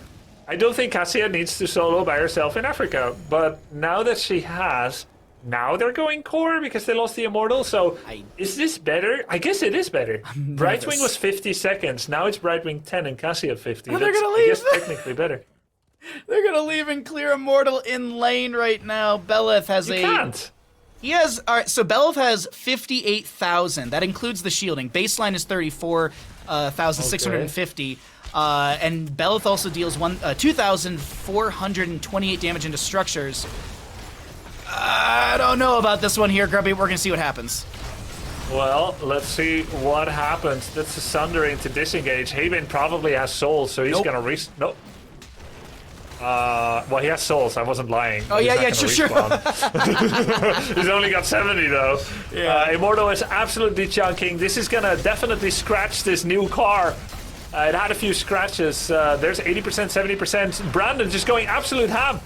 He's got the sledgehammer. Nasmus is split, who will be able to get away. Brandon is isolated on the core, who does get a significant amount of damage. Now Zergling, that's an arrow that does not connect. This might actually be the slow burn to the end of this game here, and yes, it is, ladies and gentlemen. Wow. We're going to a map number 4, 5, 6. We're going. Math is hard. 7, 8. We're going to hour number 3, I think. Yeah, we're going to hour number 3. We can say that much at least. And we have a 5 mapper, the very third of the season. Very first, very third. 2-2. Very cool game, very cool game. Justin, how many cores were missed? Yeah. At least 2, possibly 3. Yeah, you touched on it in the game, Grubby. I definitely think when you get 2 people dead for 30 seconds, or 40 seconds, you go core there for Storm, and then at the same time for WildHeart. I think they were in a situation at the end there where defending the Immortal is not a valid strategy anymore. I really think that they made a big error there by not just going core as soon as they get the pick onto Brightwing. But this was a very back and forth game. Shoutouts to IBTings. Although their team did lose, IBTings was definitely the MVP for me overall throughout the game, even though his team lost. His Hanzo play was really good. His arrows were setting up all the kills in the fights. We had that one scatter arrow that kept them in the game with the 2,500 damage in half a second. There's really good plays by IBTings on the Hanzo. Unfortunately, not quite enough, but we are going to go to game 5. So these teams are a little bit closer match than I expected. This was a huge jump over the wall by Brandon with no vision, just immediately going for it, jumping over and getting the 2-man Stormbolt, being willing to jump into the Immortal stun to get it. Kind of interesting. The big dynamic of this game was I felt like a lack of confidence for WildHeart and just a fear of engaging. Their composition doesn't win the game by just poking the enemies. Storm's composition can win by just poking, and we saw that quite a bit.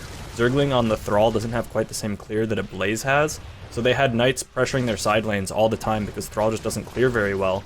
And you had that comboed with poke on the other side. WildHeart needed to engage fights, and they had a timer. They were always playing on a timer to look for these engages. There we had the nice little slowdown on the one-shot by IBTings. Yeah. But the WildHeart's composition, they need to force fights and engage. And you had Zergling looking for flanks with the Sundering, but Haben on the Diablo, I can't help but feel like maybe he felt a little bit hesitant. Maybe he had some recency bias of the last game where he was a Nubarak, and if every single time he went in, he just got deleted. In this game, it felt like he should be invincible if he just goes in, but he didn't want it. It didn't seem like he had that confidence. Like his confidence was kind of sucked out of him after the last game, after being that, feeling like he's the mouse in against the team of all cats last game. It felt like every single time he went in, he would just get destroyed. In this game, it felt like he was a little hesitant to go in when he really needed to go in on the Diablo, and they just didn't have the engage, not the coordination. We heard in the comms too, WildHeart was sounding a little bit indecisive, a little bit sad. It felt like none of them were really super confident on what they wanted to do. It felt like they were all kind of just, they were conveying information, but it wasn't like decisive. It wasn't, we need to do this now, we need to do that. Like it was a little bit more reactive, and we got that through their gameplay as well here. Not making the decisive play to go for the core, getting absolutely punished by the side of Storm. Brandon playing the tanks, looking a lot better than we would expect. That's not his main role, but a true flex, unaverted, now known as Brandon. And Storm bring it to game 5. Maybe they're going to be the team that messes up everything for the standings for WildHeart. And I think that's what Storm wants, is that chaotic energy coming in right now. And hey, this weekend I said matters a lot when it comes to map scores and records, and we are definitely seeing that take place here in the series. We're going to be getting ready for a map number 5, but before we do, we're going to take a short little break. Before we enter said break, Want to go ahead and remind you all at home that there is an amazing prize pool, and you can donate towards it by using !prize pool, and that'll take you over to the match arena. We are $105 away from hitting that kind of 12.5 mark. So if you'd like to push the prize pool a little bit further, it's always very much appreciated for your support and love for HeroesCCL. But when we come back, we will find out, will WildHeart close the series 3-2, or does Storm Esports upset the series and some of the standings? Don't go anywhere. This is HeroesCCL presented by Wisdom.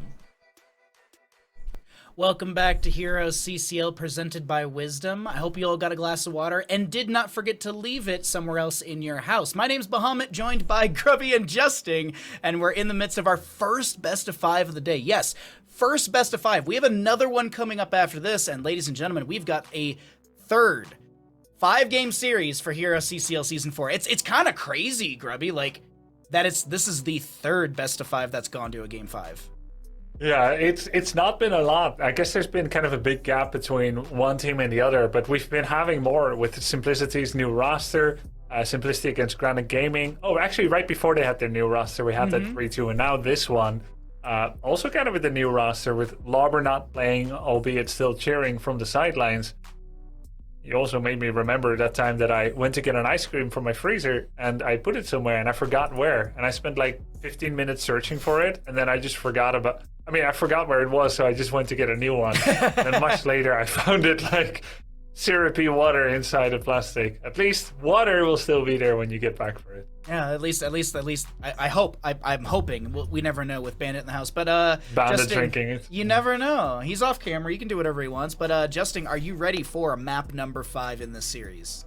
Yeah, I'm ready for it. It's been a close series so far. It's taking a bit more of a toll on WildHeart than they would have hoped here. They were hoping to get that quick 3-0 to secure their top 3. Storm Esports making that a little bit difficult for them. That might not be the case now. Yeah. There's going to be a lot of pressure on WildHeart in this series.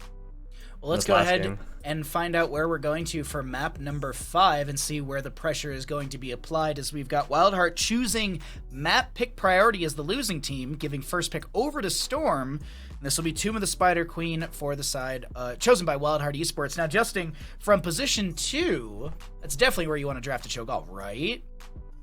Almost. You do want to be first pick if you draft Cho'Gall. If you have not taken note of the Cho'Gall drafting guide, there's a Cho'Gall drafting guide available to learn all about Cho'Gall draft. So maybe the teams have read it and have watched it, and they know that first pick is where you want to pick that Cho'Gall from, so you can get those last 2 picks with only 1 counter pick on the enemy side. So that means that Storm Esports will be the one to pick Cho'Gall. Got it. Okay, cool. So that's what I'm expecting. If they want to win, they will take Cho'Gall, and we'll see. But we are getting ourselves a draft cooked up, so let's go ahead and move on into Tomb of the Spider Queen. And Grubby, gotta get your thoughts here on what you think we could actually see here, our memes aside. Though I will say this really quickly, Grubby, before we get your thoughts. If anyone does want to check out the educational content that Justin and I have done, it is over on the HeroesHearth YouTube page, so definitely check that out if you want to learn how to draft Cho'Gall, or even just learn draft etiquette. We've done a ton of different videos, or even, dare I say, the best combo out there, the Murky and Nova.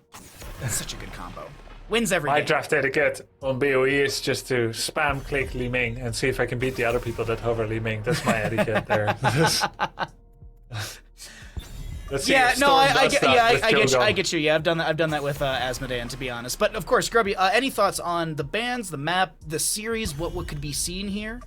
Wow, look at that! Completely different. No Lucio ban, no Junkrat ban. It's full tank bans. What's going on here? They're both afraid of each other's tanking. Well, we are going to be seeing both teams forced onto a new tank, because we've only seen Murden and Ubrak Diablo in this series. Joanna's up and available. Garrosh is up and available. I mean, she's not good, but May's up and available. There's a first pick Junkrat, though, Justin. So, please, I would imagine normally it's going to be Johanna into Junkrat. Okay. Yeah, the Minesweeper, as we've called it, where Junkrat puts his trap down, and then Joanna just pops Iron Skin, and she's, as Justin and I think all of us have called it this at this point, she's a Minesweeper. She's just going to eat those traps and walk through them. Yeah, and even without the Junkrat being picked up, the Johanna is kind of the obvious choice here. I'm surprised even that Storm would opt to take the Junkrat after banning 2 tanks and having a 3rd tank banned away, not to take the Johanna for themselves. I can't help but feel like there's going to be a pretty massive drop-off in the priority on the tank role. I'm not sure what Storm will pick. They take the Stitches early so that they don't get another tank banned out against them. And Storm does have a really strong combo right now with the Junkrat, Stitches, and Hogger as well for the offlane. Blaze likely to be banned for Storm, although that would just leave WildHeart with the Haka. Not sure if he'll be okay with that or not, but both teams getting just crazy priority picks, things that we don't typically see in the Junkrat and Lucio being locked in for both teams. We get through another ban phase here. I'm wondering, okay, Anduin to be banned away, he is something that synergizes with the Hook, Gorge, and then Walk Behind the Gate, Chastise, but Malfurion and Tyrande are still threats here, Grubby. Yeah, I was thinking it's going to be the Anduin pick for June and then maybe Chromie for CPX, even though that's 2 mages, which is a little bit different, but I think it could work. Now I'm thinking it's going to be Medivh for CPX, and either Rhaegar or Brightwing for June. Okay, alright. Brightwing is up and available, so that is an easy pickup. What do we get here? Vala for Wave Clear W build, I assume, and Yrel coming through. Yrel was target banned in the last game, Justing, so exciting stuff as we're getting to the latter half, the last couple picks in this map number 5 draft. Yeah, back in seasons 1 and 2, when Zergling was originally an offlane player, he was more known for his Yrel. That was one of his best. So not a huge surprise to see that picked up. It's also very self-reliant, so it combos well with this type of draft, where you have the Vala, Lucio, Johanna kind of protect the Vala hypercarry comp.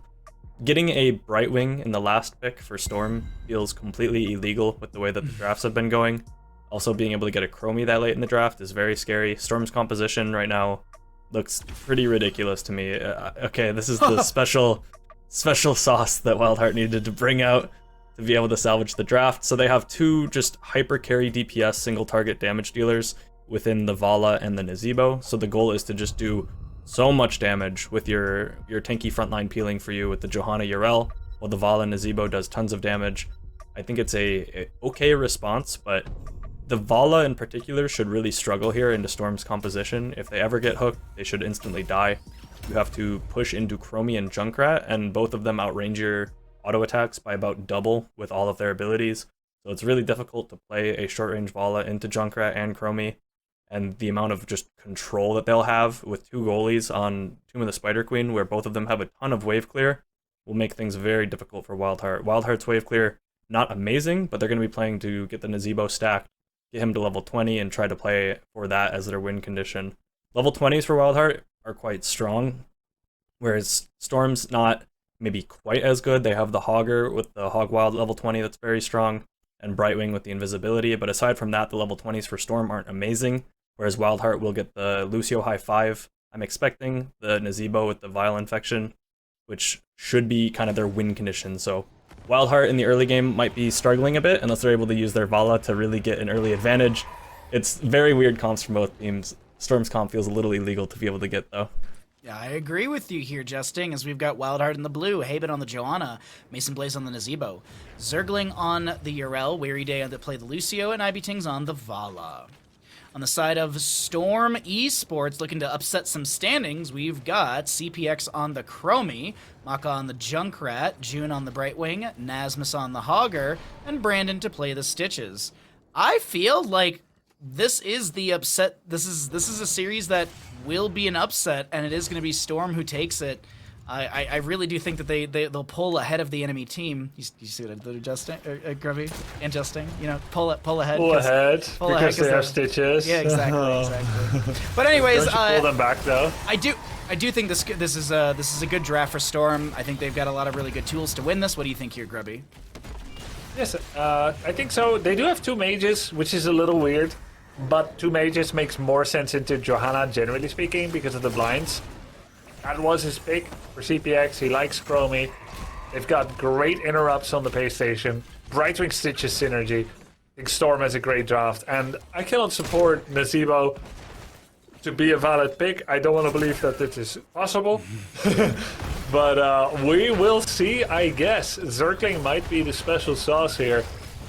Look at that. Zombies. It's good damage. Very good damage, and it is going to be first blood to the side of WildHeart Esports, who are coming in hot into map number 5. They do not want to lose this one. Yeah, only Nazebo could have got that kill. That was actually really long-lasting.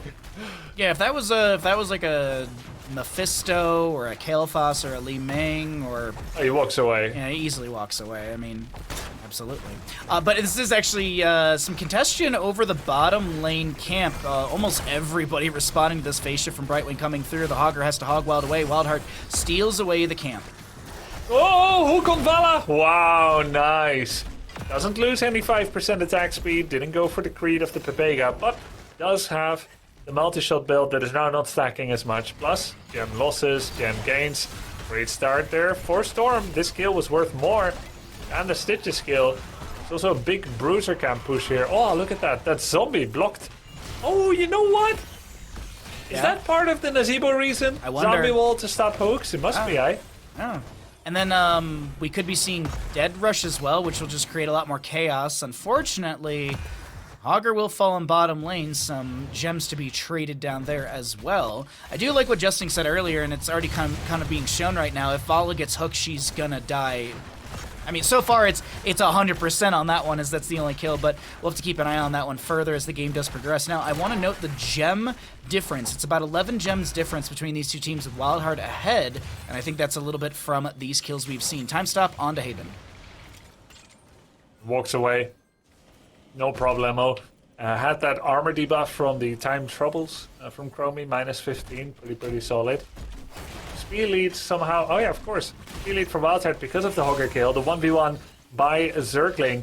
Justin said Zergling used to play a lot of Realm. We haven't seen it in a hot minute. But starting out pretty strong. Oh yeah. Yeah, I think Urel's been critical for WildHeart so far with the control and damage that Zergling has applied. 21 gems for this Urel player. We got W build continuing for the Vala at level 4, skimming through the other talents. So things are looking pretty standard. We do have that Chattering Teeth for the Junkrat. I expect the Sticky Wicket because that will synergize into hooks and or gorges.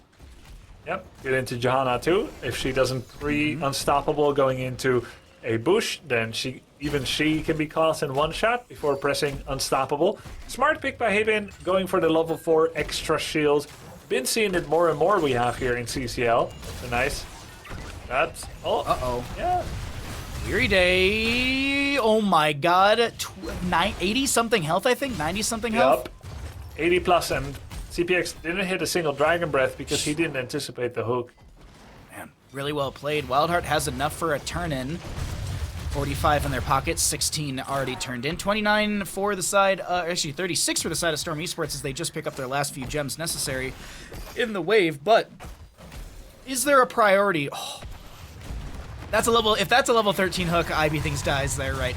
But either way, it's we'll see who gets the first turn in. If there's any sort of priority into delaying things out to maybe get some push up in a lane as well, or a kill. Nazebo almost 100 stacks already. That's pretty good. Yeah. I remember your stat from last week where you said that Nas is supposed to get about 10 per level at the minimum. Then you're doing good or good enough. Yeah. He's got 20 per level so far. Yeah, he is. I mean, I also complimented Mason Blaze last week on his stacking, and he's just showcasing it once again here on Tomb of the Spider Queen, a double soak map that's extremely good for these Nazebo players, and Things of the Deep is done. What does that mean? Wow. Well, oh, yeah. No, I'm just saying, wow. Oh. 5 minutes. I heard you say Baja, and I was like, oh, are we getting into comms? Either way, the big thing is, baseline, when you pick this talent, you get a 20% range increase on all of your abilities. Zombie wall, spiders, toads, etc. When it comes to the stacking, you get 5% spell power at 50 and 5% more spell power at 100, meaning Nazebo currently has 10% spell power increase and a 20% range on his basic abilities, which is a really, really good tool for this Nazebo to kind of poke out and also maybe even zone these Stitches, as both teams have enough for turn-in, but who actually gets the gems in? 5 are necessary for Storm and 22 to the side of WildHeart Esports. June determined to protect the base station here from Johanna turning in. Lucio and Stitches likewise trading blows. Experience lead has been solidly built up for WildHeart, and as they're reaching level 10, it does seem, Bahamut, like it would lead to an initial turn-in for WildHeart. WildHeart actually, if math serves me right, with the push potential they have in the lanes, WildHeart actually could go for back-to-back turn-ins. They don't have it right now, but with the wave clear, with usually the spread across the map, gems will be picked up, and I think WildHeart could actually look for the back-to-back. We do have heroics across the board, and it's pretty standard. The only thing to note is going to be the Ravenous Spirit for the Nazebo, the big slappy ghost. The Annihilating Spirit at level 20 is also great because it reduces healing by, I believe, 75%? Might be wrong on that stat. I know it reduces healing. Yes. Okay, it is. Yes, I believe 75. Ah. Brandon Very is strong. Gonna get poked at by spiders. A hook goes out that connects onto the Lucio, who is time stopped. Good timing from CPX's time trap to reading the hook out from Stitches. There is Gorge available, but nobody wants to get eaten today. Turns out, at least nobody in this game. And Storm is doing a good defense. Let's see. Top, they're gonna lose one tower. Mid, they lost no towers. Bottom, they lost no towers. But the waves. Was this? Oh, yep. This Web Weaver was not strong. Do you know what I want to point out here? And I'm not trying to flame the player, but it seems a little low for 7 minutes and 30 seconds in. We're at 19 stacks on IB's W. 20 stacks gets you a nice jump in damage, so hitting 20 as quickly as possible. It's like Falstad with his hammer gains as well. Like, you want to get to that 30 mark as quickly as possible for the big jump or double in damage. For Vala, she jumps from 40 to 80 and then continues to scale that up by 2 damage per W hit onto an enemy. But just 19 stacks, 7-8 minutes in, seems a little low to me. Yeah, that's nothing, and probably because Storm has kind of been counterplaying that as well. Because they have 2 very large artillery range mages. True. Large range. Yeah. And just Stitches being in front. So I guess it's just been tough to stack. And it's a long cooldown, 12 seconds. I'm waiting to see if Brandon tries to go for any sort of Gorge or anything. Nazebo is pushed up in the top lane by the Chromie. Stitches working his way to top. And I'm just looking to see if there's any hook targets or a threat hook is available. Gorge as well. Brightwing about to get a blink back.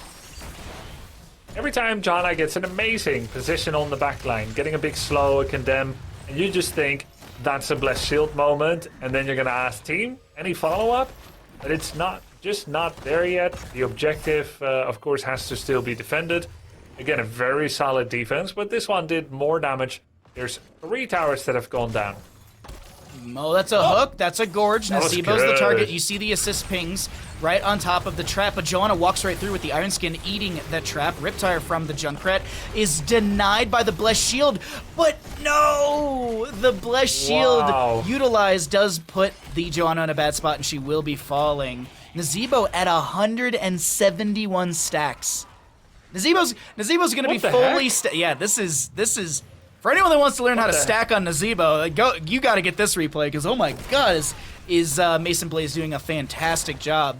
And we assume if they get to level 20 that he'll have that pickup. But here comes the Red Web Weavers for the side of Storm Esports. Is there another kill? Nazebo, he's just inside of Slowing Sand. Hook! Oh, good ice block! That's a good reason not to go for the voodoo ability that makes a spider and gives spell armor when you don't get autoed. Yeah, sure, you'll block a lot of Chromie Junkrat damage. You don't really need to worry about that with a 3.6k health pool. Anyway, instead he dodged the hook, so he's not actually dead, which is nice for him. Top lane Web Weaver already expired. Executive web. Yeah. This is big for Storm Esports because they're getting that mid lane fort. Bottom lane is pushed in. Urel is trying to push against or try to clear against this Hogger. Brandon kind of threatening with his presence on the Stitches. 50% on the mid lane Web Weavers. The bottom lane fort will fall. That's a double fort phase from the second objective phase from the side of Storm, if I'm not mistaken. Second objective, yes. Yeah. Yeah, so they need 60 Storm, to turn in. Yep. 3rd in total. Yeah. 60, 32 gems, 64. Okay, WildHeart can pay. Storm is far away from it. Too far from 16 to try to go for boss. So, yeah, they want Siege Camp, they want Bruiser Camp. They've got 2 forts down. This one was enormous. This Web Weaver phase. And Storm is just going to try to buy time, protect both base stations, let their camps do the work. And I don't think they're going to go greed for boss. I think it's just they're trying to freeze the game for the next minute. I'm sorry. I'm still blown away by the voodoo ritual stacking at 209 already. But 16's slowly being picked up by both sides. It is fairly even. I think we're gonna start to see Storm Esports pull ahead because of that passive experience gain as well from the structures falling and more camps to be grabbed across the map. And you actually see that jump right now, about a quarter level difference between these two teams. Storm ahead, who are looking for a top lane fort, or they're just looking to push up the wave and force a rotation. And they kill the tower, which is flat XP. Bridges the gap to 16. They could turn in what they have, and some feel interested to do so. Auger's going in the bottom pay station as well, so that'll be, what was it? June's like, nah, I'm good. Oh, June's like, no, guys, like it's not time yet. I'm fine on Brightwing. I won't get ganked, but 16s are here first for Storm. It's not far away for WildHeart either. Uh-oh. Gorge. It is your Absorbent Defender. There's a silence on the trap. Yeah, that's 40 gems denied. That's insane. I need a toilet flushing noise for CCL because that's where those gems just went. What a great hook! Yeah, well, he was rooted. That kind of makes things easy, doesn't it? There was another Junkrat trap there. Oh, okay. I was like, oh, is he just Nazebo, or not Nazebo, is the Lucio just in the bush in the rotation, but okay. Steel trap is going to be a setup for a kill. It's a double kill. It's a turn-in plus boss. This is scary. Can I say something? June forgot to pick up 1 gem. When he was at 12 gems, he picked up 2, moved towards the 3rd gem, and then moved back. And didn't pick it up. And I remember thinking, if they end up being 1 gem short after he pays, that's gonna be on him. And they were, but they still paid. And who knows? Maybe that spider delay is actually good. I think it ends up being a good omen. It is good, right? Really good timing for the side of Storm Esports. They'll have Boss hitting onto this fort just as the Webweaver is going to be supporting right behind.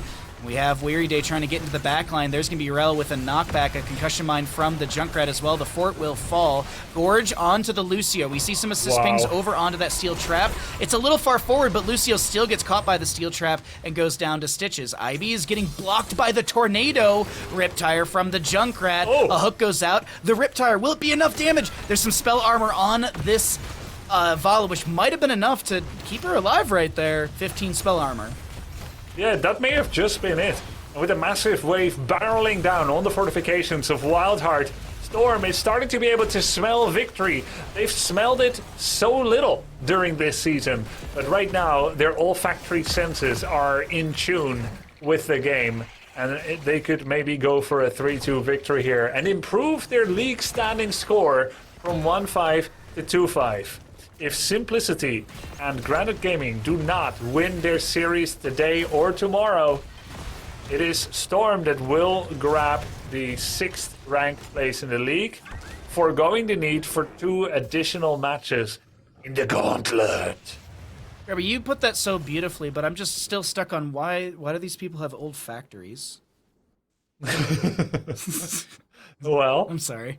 Because it is sensible. Okay, all right. You always want to have some of them with you. But I do love what a swift siege was had by Storm Esports through the top lane. They get a fort, albeit the gate was already down, and they get a keep from gate. I think that was beautiful from the side of Storm. They're pulling ahead massively in experience, almost a 2-level lead here. 20s should be achieved through this bottom lane wave, and Storm could potentially force this keep with the Siege Giants behind them.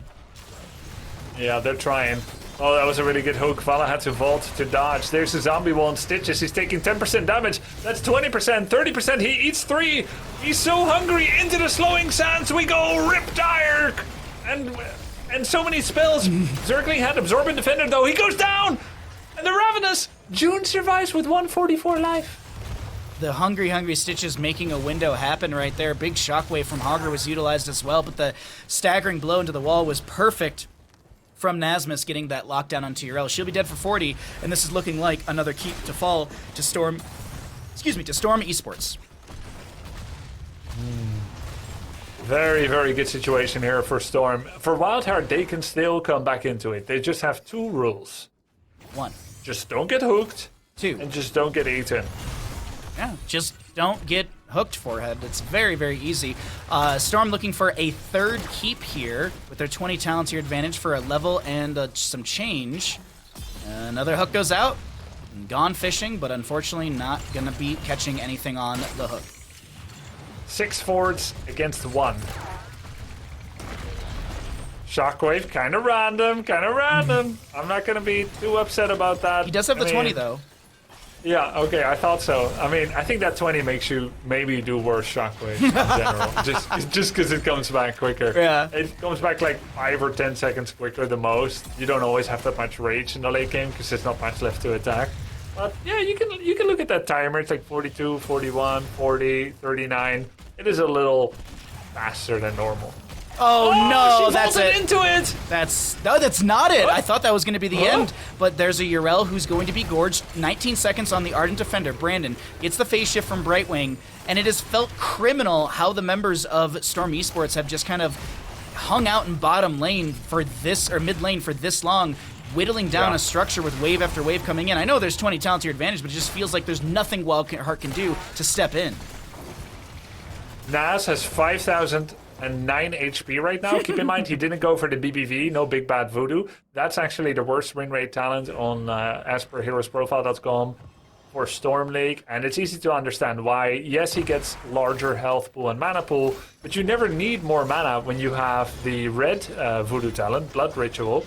Additionally, Blood Ritual heals you for minions on your health as well. So as it stands, yes, Big Bad Voodoo is slightly better in a bursty fight, but Blood Ritual is so much better throughout the entire game. So 5,226 health right now, and he's finally got Vile Infection. Just get level 20. That's all WildHeart needed. Nas is 20. Now they win, right? Just do all the poison damage and Storm will die.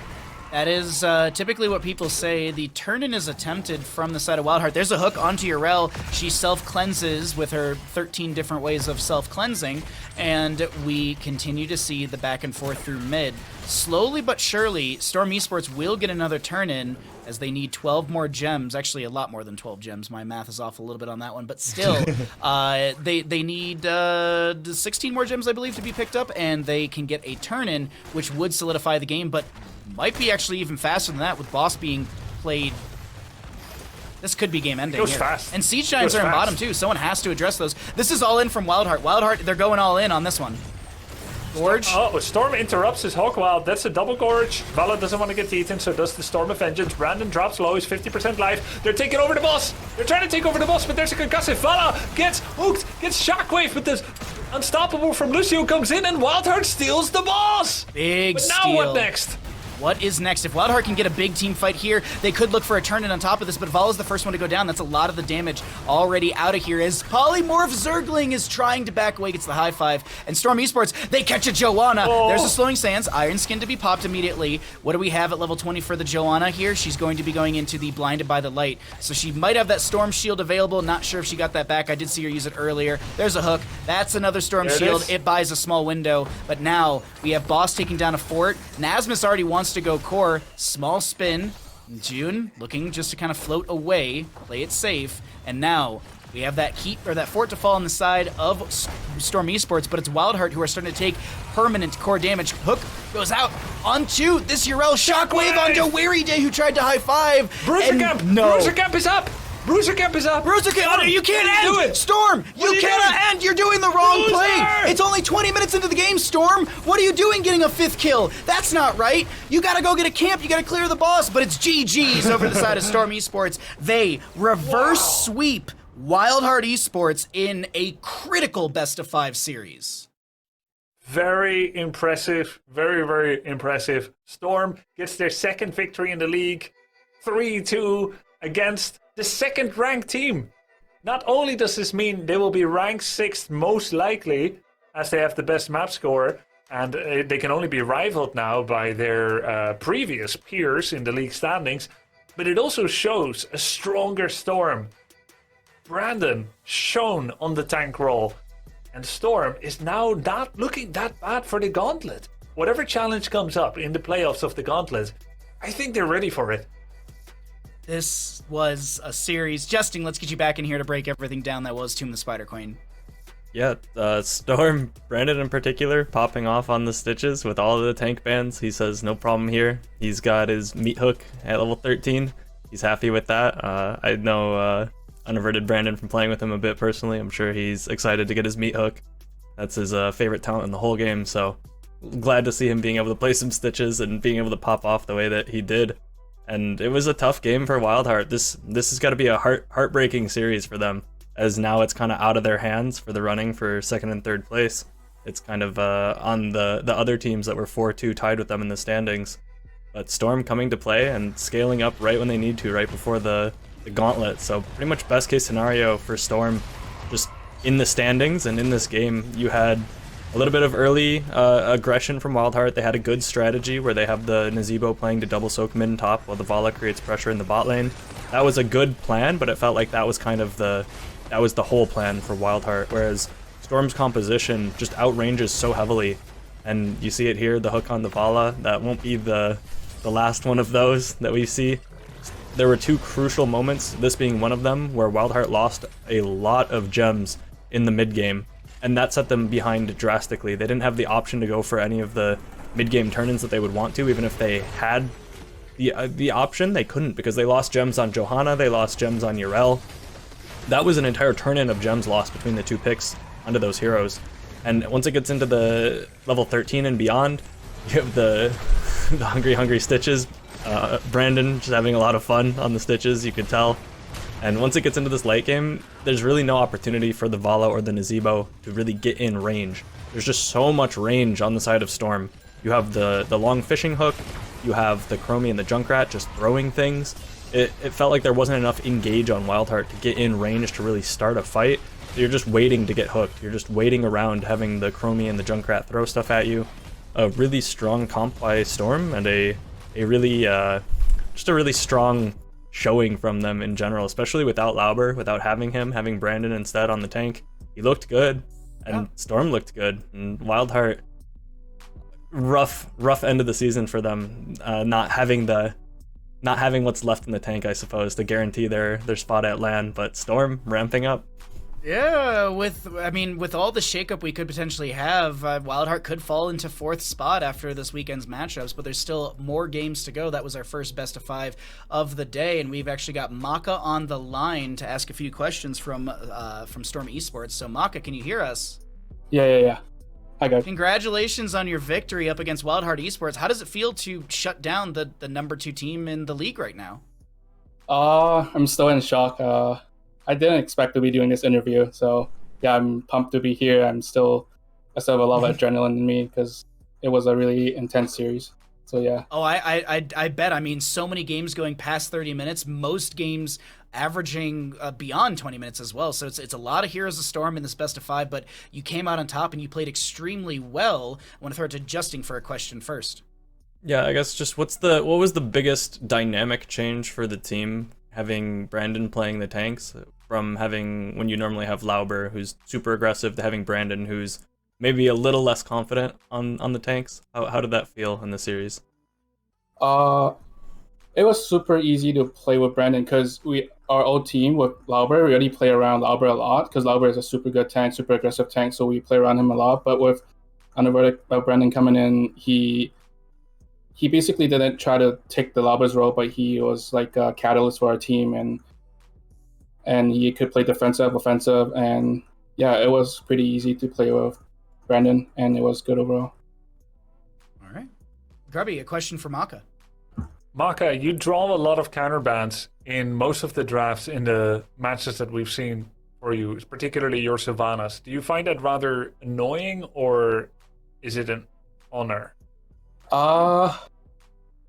It's annoying when we lose, but it's also like a good thing for our team, right? So we could get, like last game, for example, normally teams wouldn't be able to get Junkrat, and we basically played the Junkrat and baited them into like a Joe, so we could do some Stitches comp. So it's a double-edged sword, but they don't know, because people have been banning Sylph for too long. Now my Sylph is really washed.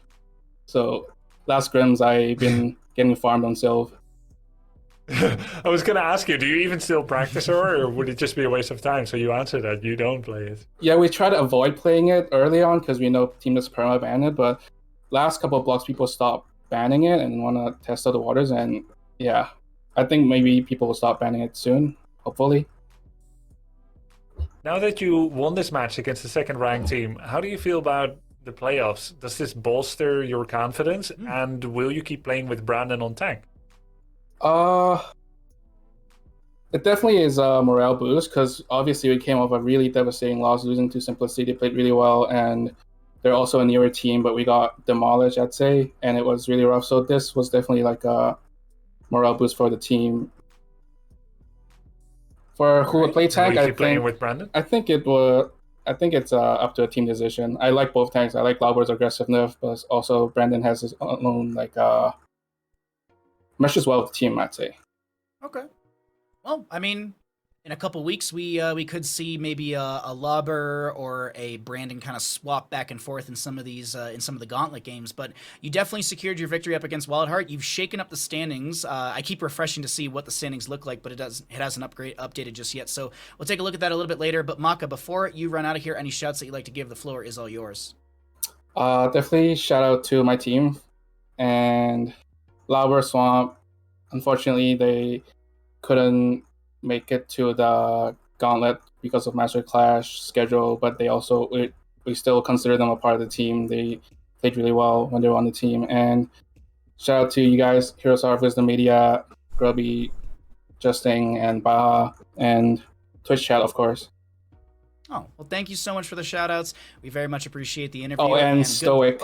Stoic has been a really good manager for our team, and he's been putting a lot of work. So shout out to him as well. Awesome. Well, thank you so much, Maka, for joining us. Good luck in your preparation, and we'll see you on July 9th and 10th for the Gauntlet. Thank you. Thanks for joining us. Alrighty. Well, with that, ladies and gentlemen, we are through our first best of 5 of the day. Usually at this point, we're starting to get we're kind of halfway through our second one, but this was such a great series. And I have to say, when I look back at my notes and stuff, this was really, really good back and forth. Great Heroes the Storm. A lot of tension in the series. A lot of tension on maps like Infernal Shrines or even Battlefield, which is trying to end these maps, but definitely kind of went for the throat. They kind of used their go for the throat on the side of Storm Esports in this Tomb of Spider Queen game. We heard Maka talking about the bait into the Joanna, and Justin, you've talked about draft theory and how it's so important. I think that was the big takeaway for me, is that Storm Esports, yes, they didn't have Lauber and the dynamics a little bit different, and Brandon looked amazing, but I also think that Storm Esports had fantastic drafts today. Their execution really coming online towards the end of the series. Yeah, their drafts were pretty ridiculous in a lot of the games. The last game, it seems almost unheard of to get more than 1 or 2 of those heroes on a team, and they had 5. So yeah, good drafting by them and good gameplay. It's really cool to see them ramping up nearing the end of the season, as they obviously wouldn't be in contention for the top 3 guaranteed, buy into the playoffs, into the LAN. But it's cool to see them scaling, because you want as many competitive teams as possible going into the Gauntlet. Oh yeah, and Grubby, thoughts on this first series of the day?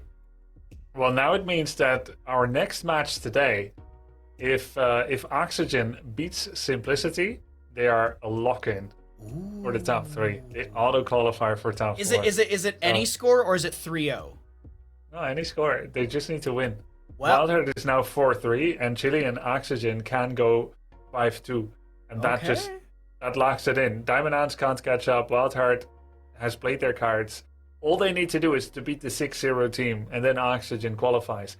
If Oxygen loses, they cannot lose better than WildHeart. Okay. WildHeart did the best loss you can do, and Oxygen was already behind in map score. So if Oxygen loses, they are 100% below WildHeart, but they can still be above Chile. If Oxygen loses 2-3 to Simplicity, but Chili Mountain loses 0-3 to Diamond Hands, then Oxygen will overtake Chili Mountain. So Oxygen should try to win, but if they lose, they need a 2-3 or a 1-3. Wait, let me check. Oxygen versus Chili, who won? Oxygen versus Chili Mountain. I'm trying to skim really quickly through the previous weeks. I think Chili Mountain won. It was like week 1 or week 2, right? Oxygen versus Chili Mountain. Oxygen beat Chili Mountain 3-0. Okay, that's what it was. Okay, so backwards. Oxygen is allowed to lose 2-3, provided that Chili Mountain loses 1-3. And Oxygen may lose 1-3 if Chili Mountain loses 0-3. but they cannot equal their score. And Oxygen could also just go and win. Then they guarantee top 3.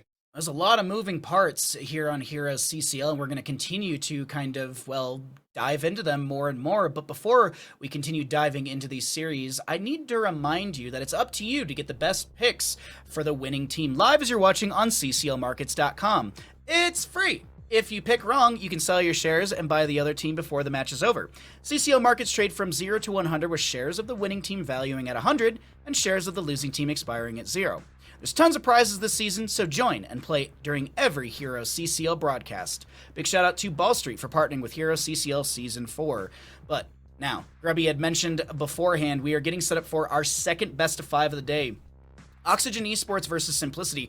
This is actually going to be a bit of a tense matchup because of the fact of what happened last weekend. Last weekend, Storm Esports got 3-0'd by this new roster of Simplicity, so it is one of those things where it's like, what will Oxygen do? Will Oxygen get shut down? Will Oxygen prevail? We're going to find out very, very soon. But of course, before we get into this next series, we're going to have a short little break. We got to get some map bans going. We got to get some picks. And of course, we have to bring on our amazing friend, Kyle Ferguson. He sat down with Bad Benny from Oxygen Esports to talk about this upcoming matchup. And we'll get a little bit of insight from Bad Benny. Don't go anywhere. This is HeroesCCL presented by Wisdom.